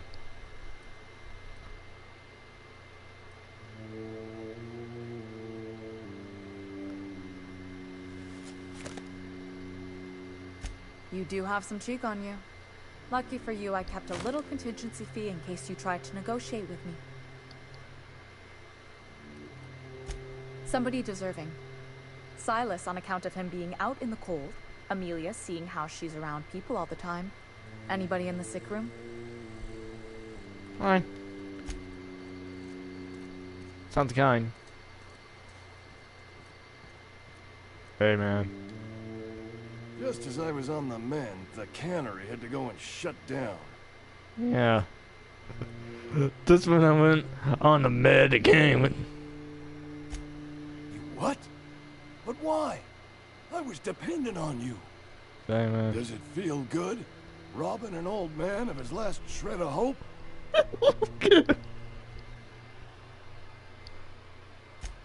Betray a man in his final hours?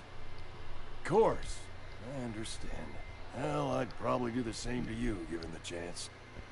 So, you just here to watch me die, or what? Please, wander around. Touch things. I'm awfully contagious. Well, I made an enemy.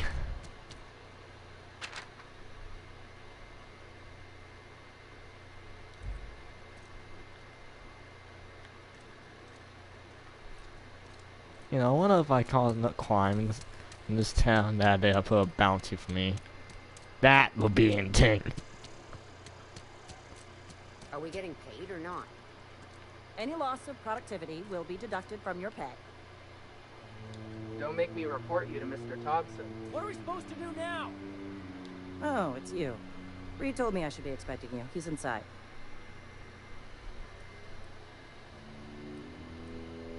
As a Spacer's Choice Constable, I am authorized to grant you legal authority toward apprehending wanted criminals, even during times of unplanned crisis or unauthorized general chaos. Know how to carry yourself in a fight? I've got bounties out for these 3 marauders. Cross them off and bring me their fingers. Just 1 per marauder, please. I'll dust off the old fingerprint roller. So, cut the fingers off.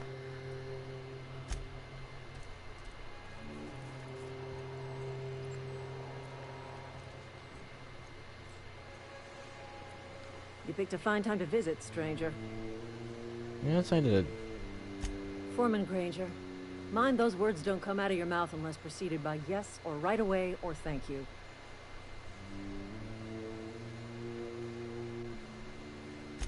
Shit.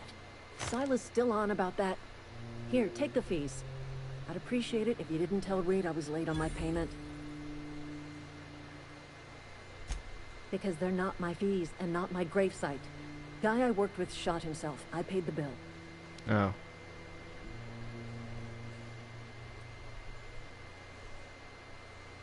If you're not familiar with board law, you ought to be.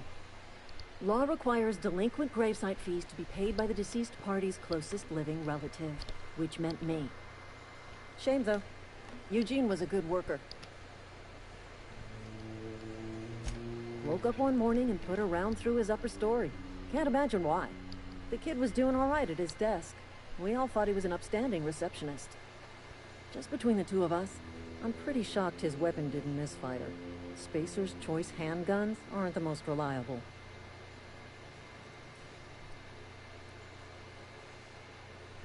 Eugene wasn't family. Ethan.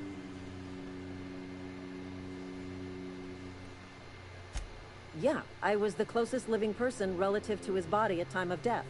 I'm the one who found him, you see, so I pay the fines. Suicide's a crime. The legal term is irreparable damage to company property. What Eugene did to himself was vandalism. What the fuck? That is messed up, man. So you said it's vandalism. Lovely. What did I do? What's this called? When one of your workers commits a crime, the entire town pays for it. In other words, Edgewater would have been penalized pretty hard. Whatever Eugene was worth as an asset, we would have had to pay out of pocket to Spacer's Choice. Well, excuse you. I'll have you know, Eugene was an asset to us all. May his Adams be commended to the law. All I know is Silas asked me for Eugene's gravesite fees, which means he was approved for burial, which means his papers went through, which means the town's in the clear. I'm just glad to put this whole ugly affair behind me. Eugene can rest his bones in peace, and the rest of us can get on with our own lives.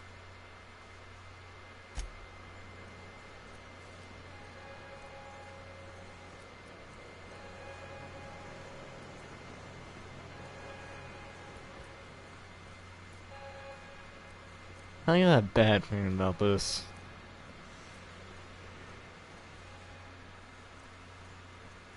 You want to know what gets my bile churning? Edgewater has suffered a cavalcade of disasters. Plague, marauders, desertion. Then you wandered in town. And I was so damn sure our luck was starting to turn. I never knew how right I was. Just answer one question for me. Why'd you do it? Yeah, I think he's trying to be wasteful. At least he's not, you son of a bitch, you fucked me up. I trusted you. And I'm going to put a bounty on your head. You're a dead man. You know, most people, if I do this, they usually shoot me the first moment they see me. But the next time they see me. Then again, we're not done, are we?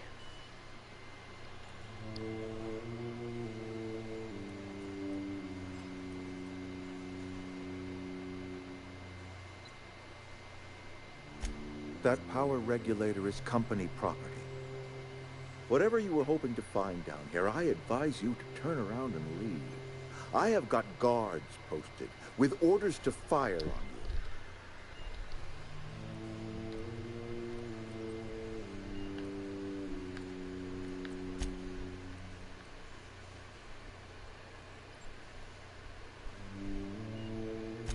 you. Edgewater's dead. Our cannery's dead. Adelaide's deserters are never coming back. Spacer's Choice will shut us down before long. Some of us will die of illness by then. Some will move on. Some will starve. And as for me, I will tender my resignation, whereupon I shall be processed and then duly imprisoned for gross incompetence. Apologies won't give us our lives back. But for what it's worth, I am sorry too.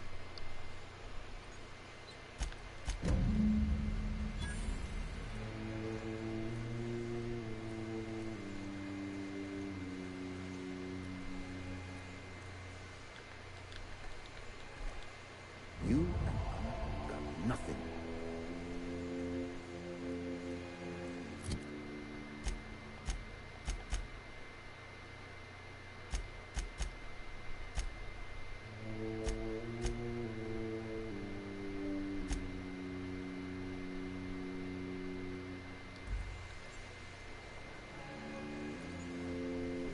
Uh-oh.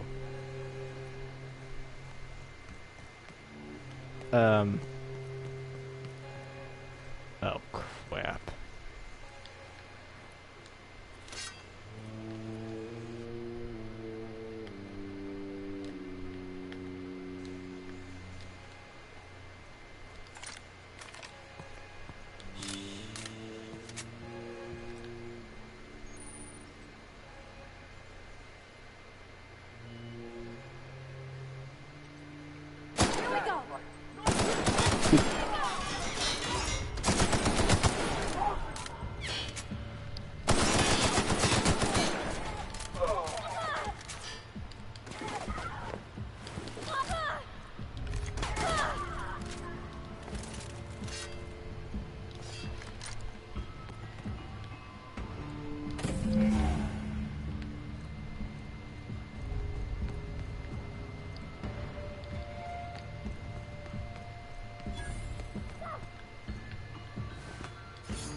No hot trains.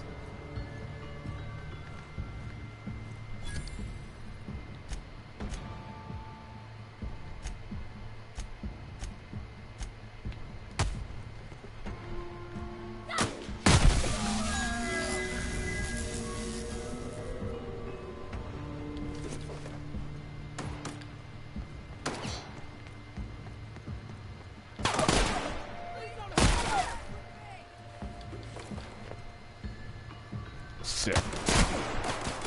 Can't get past that armor!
Yeah, we gotta get out of here. Now. Only 2 episodes in, and all the way, I destroyed the town. Oh wait, someone in town had a book. Good. Maybe I should have done the bounty before I shot. Well.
Well, now I know I definitely can't go back to that town anymore. Oh wait, I picked it. I am wanted by a faction.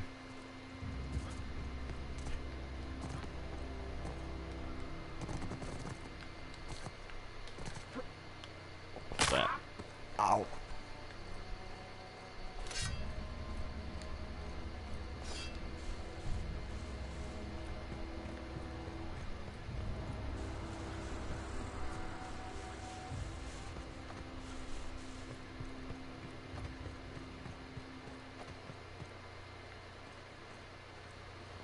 Where are we headed?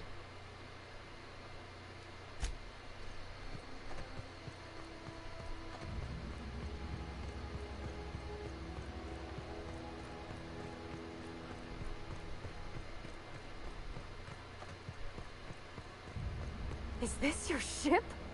Oh my stars, she is just so handsome. Does she have a name yet? What's her drive model? Oh, gosh. Listen to me babbling.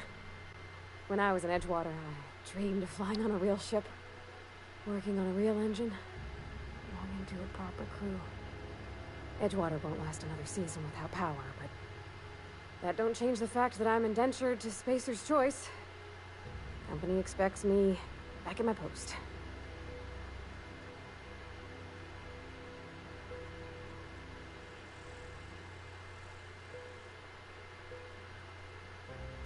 I have imagined it, but until you came along, I never thought I had the choice. I want to ask you something, and you can say no. But can I come with you? I could tend to your engine. I know my G-valves from my catalyzers, and I can keep your ship singing. And if you ever need a pair of eyes watching your back, I can do that too. What do you think? Sir.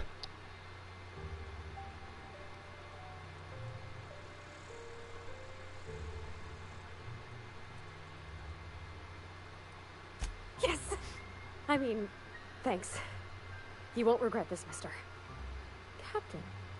I can call you Captain now. Ha! I got a captain. Welcome to cool. Oh wait, we got 2 people. Well, I certainly am looking forward to flying on a ship named the Unreliable. I'll just head upstairs and claim a room. I find myself marveling at the complex simplicity of the Fibonacci spiral.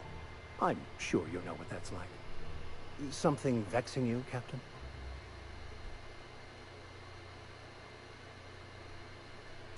Nothing too out of the ordinary.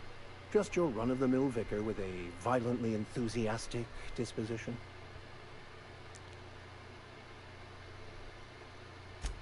That's what my parents called it. I grew up in a pit of a town, much like Edgewater. I was destined to be a laborer like my parents, but I was infected early with a need to solve the equation. My passion didn't sit well with them. Ah.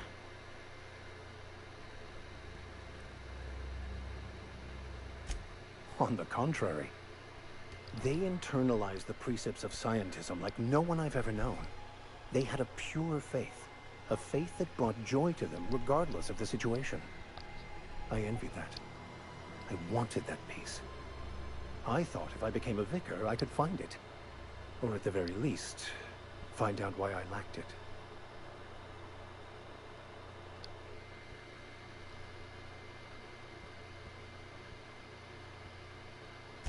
They thought I was fighting the plan, should have accepted my lot. Some people pursue the clergy for power, prestige, but that was not me.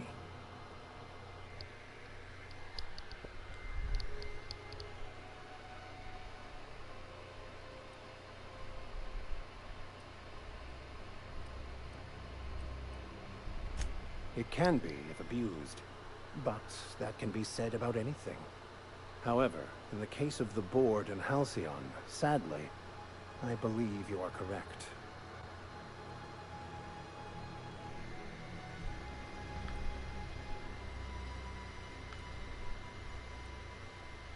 Yeah, that's I have run headlong into too many walls in my pursuit of the truth.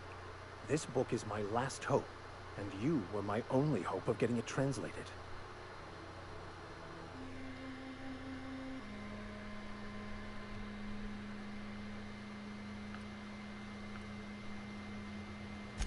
I honestly don't know what I'd do. This quest has consumed me for the better part of my life. I fear there's nothing else left to me. What about you? What's your story?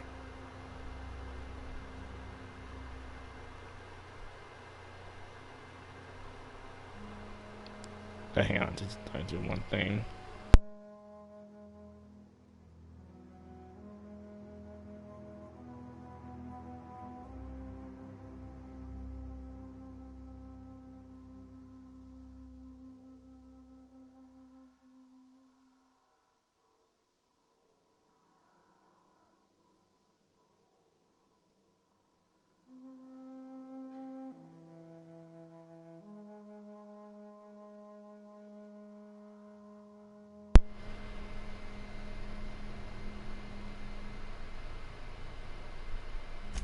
And how did he do that? He's on the dive.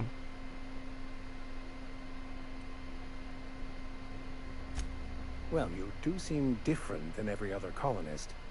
Let's pretend for the moment I believe you. What are you going to do now?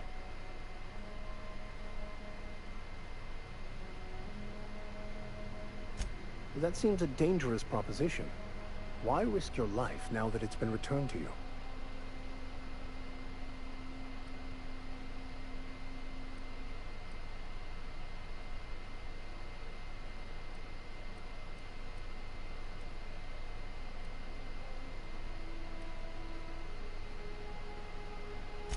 A commendable attitude.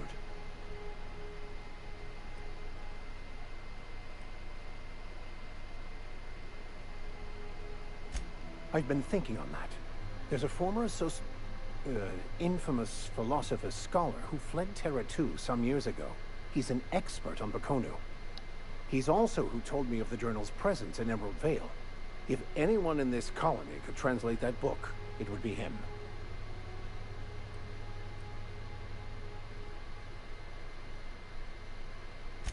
That's a good question. We should start on the Groundbreaker. It's where I'd go if I wanted to get off Terra 2. Great place to pick up a ride to Hephaestus, Scylla, even Monarch. All I need is access to a data cartridge from the security terminal. Their easily hackable system keeps a registry of all crew manifests for both arrivals and departures.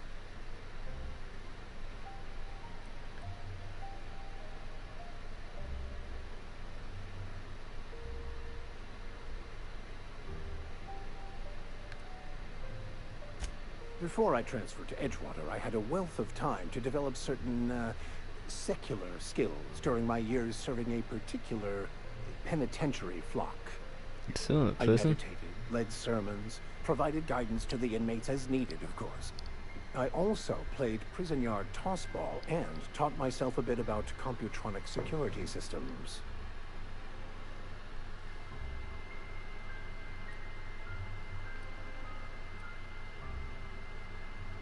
I'll comb the last 6 months of departure manifest to track the Philosophist's off-world destination. Thank you, Captain.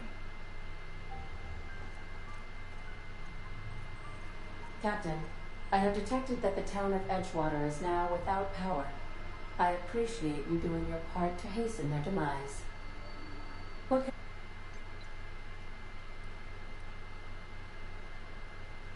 Do you know how to install a power regulator? Outstanding, Captain. Your aptitude for engineering will prove invaluable in the event of another catastrophic engine failure. Our engine room is located behind you, across the cargo bay, up the ladders.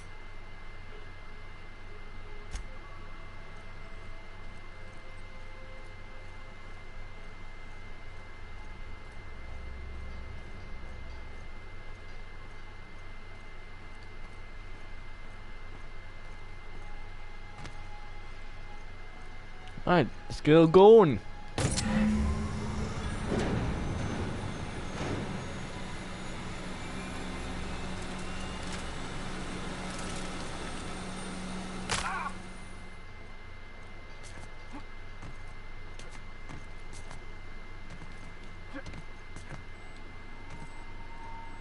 What can I do for you, Captain?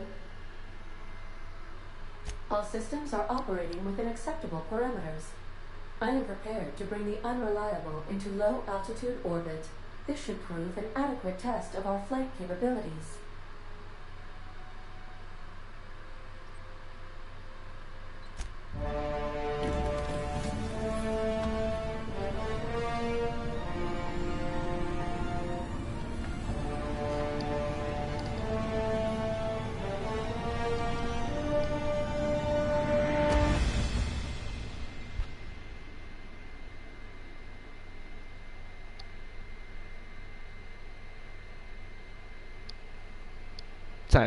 If I'm taking too many falls, since I had to press the button by accident.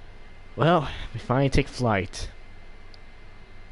All it did just cost me a whole town and just side missions. No, in hindsight, I probably should have done the rest of them before I had to before I had to go war against the town. We have received a communication request from Dr. Phineas Wells. Aha, there you are, hale and hearty, and captain of your own ship. I see you're putting the Unreliable to good use. Shame about her former captain, horrible way to die. How are you feeling, by the way? I lost track of you in that cave back there. Experiencing any, unnatural drippage? Perfectly normal side effect of thawing, I assure you.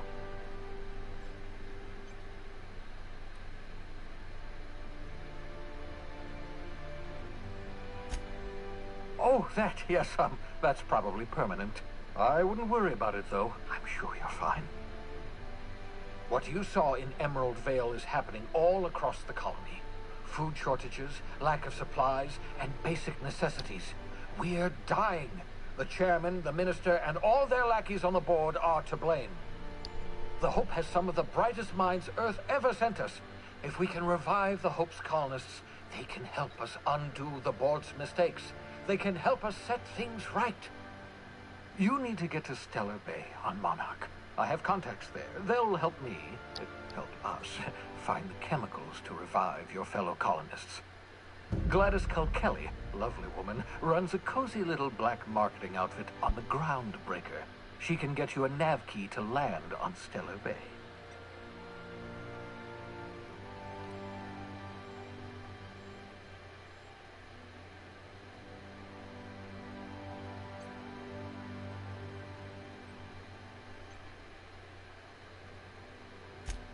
Strictly speaking, Monarch is a moon, terraformed badly, and almost completely lawless.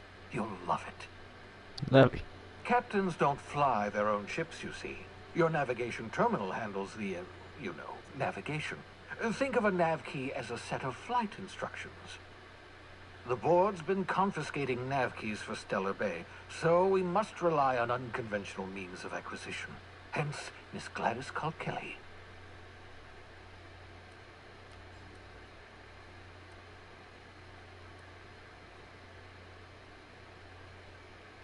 Gladys and I have been doing business for years. Her smuggling credentials are unimpeachable. If anyone can get you a key to Monarch, it's her.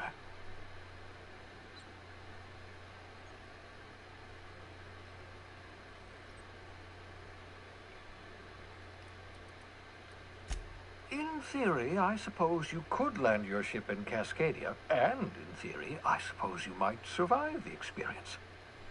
Cascadia is utterly seething with dangerous, highly aggressive creatures more than capable of tearing you limb from limb. You'd have to be a lunatic to land in Cascadia, and I'm reasonably certain I tested your brain for incipient signs of insanity. Trust me, talk to Gladys Culkelly. Excellent. I'll send her a wireless. Let her know you're coming. By the way, I gave Captain Hawthorne a disguise apparatus of my own design, cutting-edge technology, years ahead of its time. I call it the Holographic Shroud. I'm sure it will prove remarkably useful to you. You'll find it in the captain's quarters.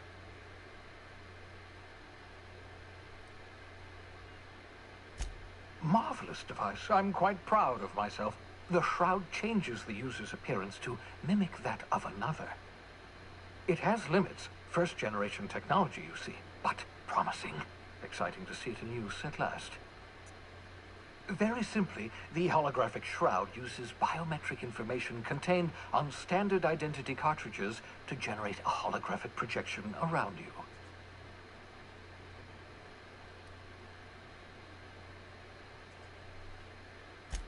Only stands up to a casual scrutiny. Use it too long, bound to flicker, blur, something like that. So this is always something like that. More likely.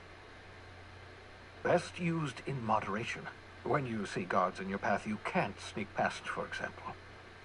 Maintain your distance. Act normal. No running, no jumping. Don't draw their attention. If they pay attention, they're more likely to notice flaws in the hologram. Ah.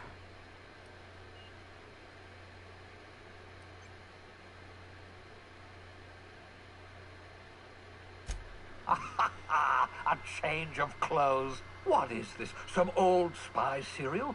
What inattentive and brainless guard would be fooled by such a shabby disguise? The That's fun to do, Vegas. masks not only your clothes, but your face and fingerprints. It modulates your voice and sweetens your breath. How the hell did it? How am I gonna sleep in your breath? Science, that's how.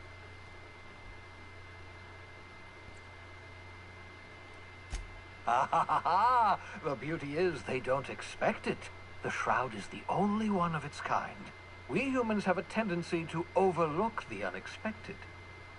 Activate the disguise, walk past someone. What do they see? A figure dressed like a fellow employee. Don't act odd. They won't focus on you. Excellent. I'll contact you once you've found a way to get to Stellar Bay. If you have any questions, come see me in my lab. And remember, don't trust the board. They'll try to win you over with promises of wealth and power, but it's a lie. The board's only interested in filling their own pockets. If we don't put a stop to them, they're going to run this colony to the ground. Transmission ended. If you are ready to depart, please select a destination on your navigation terminal.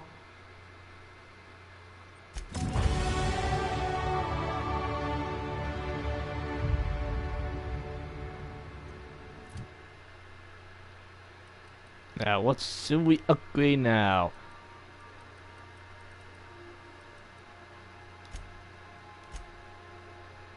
Can't go on with that.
Abundances hated by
I'm gonna say, can I kill myself just by opening the door?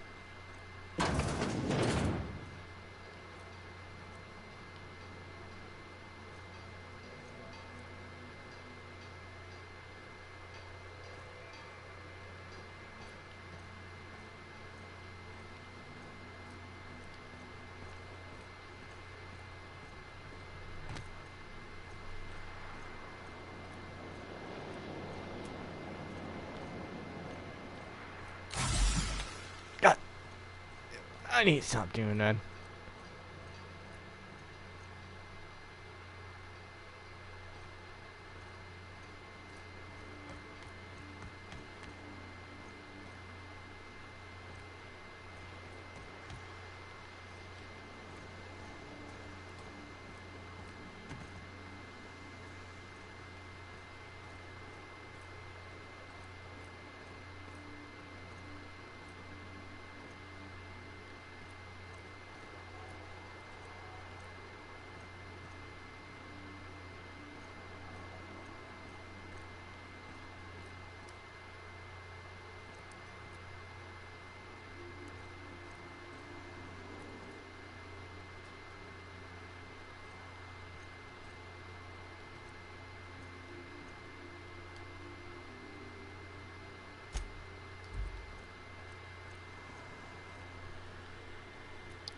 So I can get 3 more companions.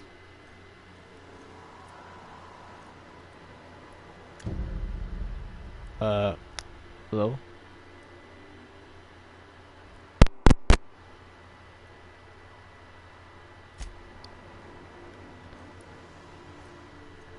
I can get a robot. Yes. Oh, yes.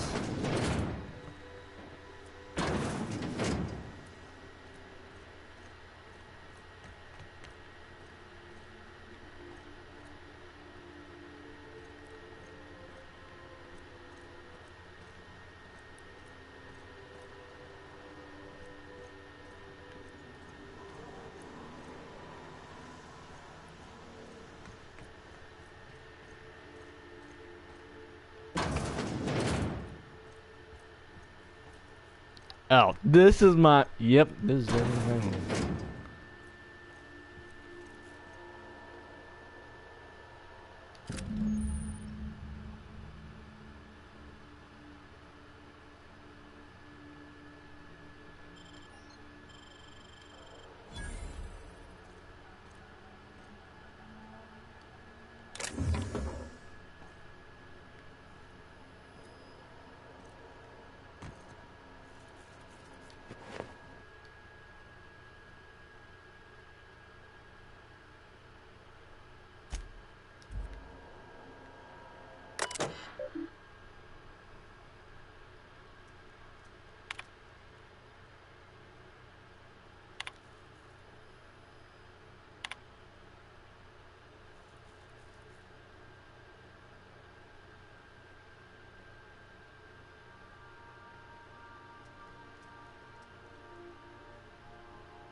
When was it? No, but Andy.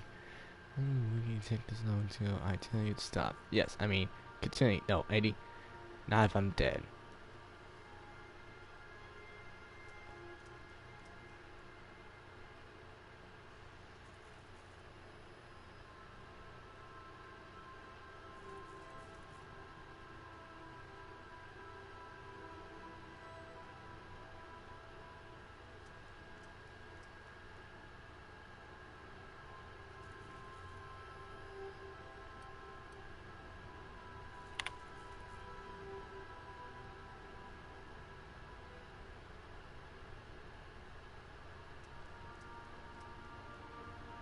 So I'm just serving this.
Yeah, I might get to the sip sleep for a while.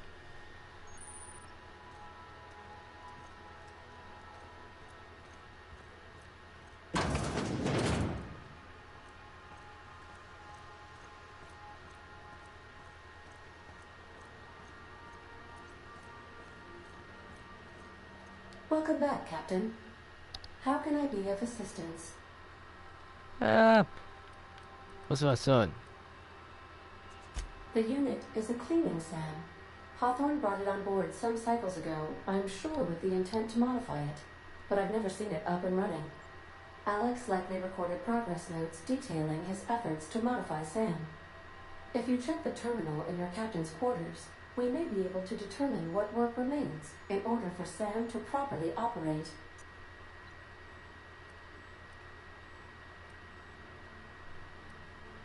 What part of the colony would you like to discuss?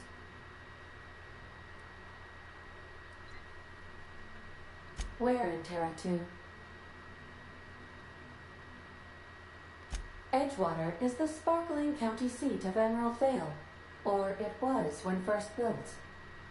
Since then, neglect and time have worn away her shiny veneer.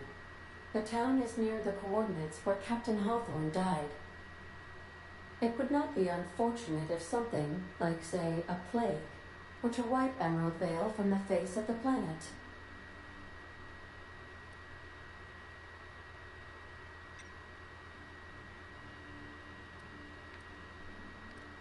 You mean the ones who did not answer my distress call with medical assistance, but instead came to issue my injured captain a parking ticket? Ah. I'm sure they are wonderful humans who don't deserve to be wiped out by starvation or a devastating plague. Since you diverted power to the deserters, the botanical lab is thriving. However, Emerald Vale's cannery shut down, leading to a total collapse of Edgewater's population. Thank you, Captain. Of course. What part of the colony would you like to discuss? Where in Terra 2? How can I be of assistance?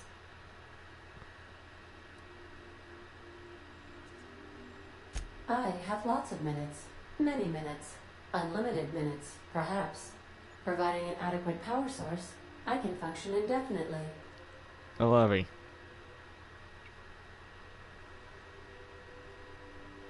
I prefer to think of it as being in a state of slumber, perhaps for an indefinite duration of time. Do you think that is what it's like for the colonists on the Lost Hope? I don't know, maybe. When I simulate myself in such a scenario, I do not find it to be desirable. I think my self-preservation protocols incline me to desire the alternative.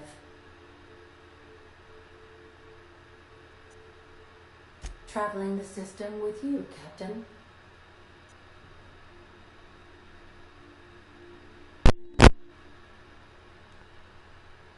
Do you know what it feels like when the ship undergoes an unexpected power surge? A jolt to the system. I have felt that. I do feel that. As you may be aware, Captain Alex Hawthorne was a smuggler of some repute. I failed to predict the likely outcome of his reckless behavioral patterns. I should have predicted that. In our travels together, Alex liked to pass time by, as he called it, tinkering to improve my design.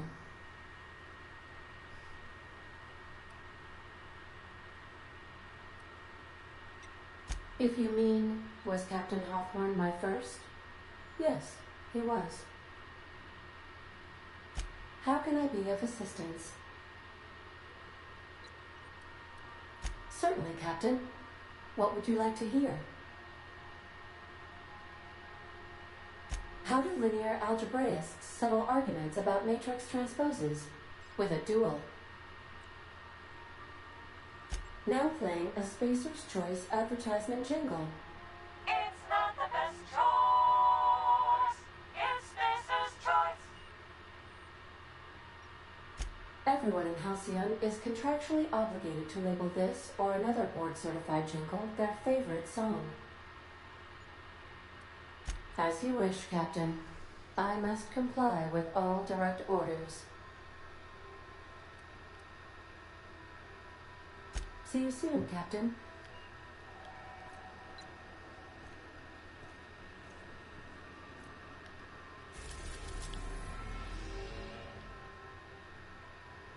Oh, the main places we can explore.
Well, I'm gonna talk to the crew a little bit, and afterwards, probably call it a day.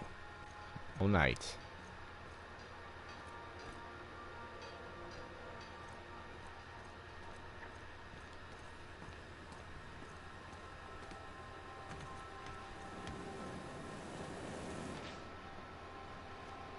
Something busted, Captain?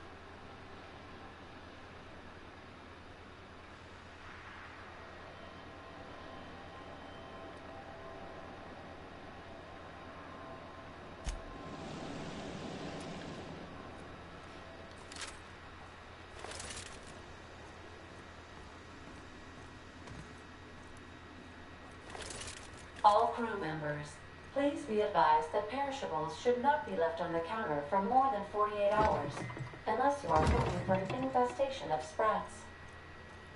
Oh boy. Yes, you caught me ruminating again. Guilty as charged. Nothing wrong with that. What's occupying your thoughts?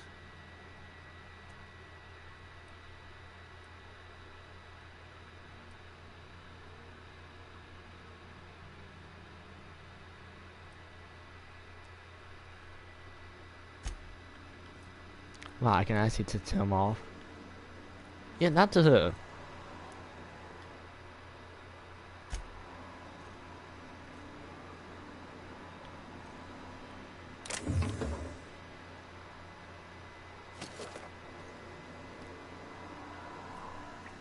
Well, I wasn't planning to get rid of them. But... yeah. Still just want to check.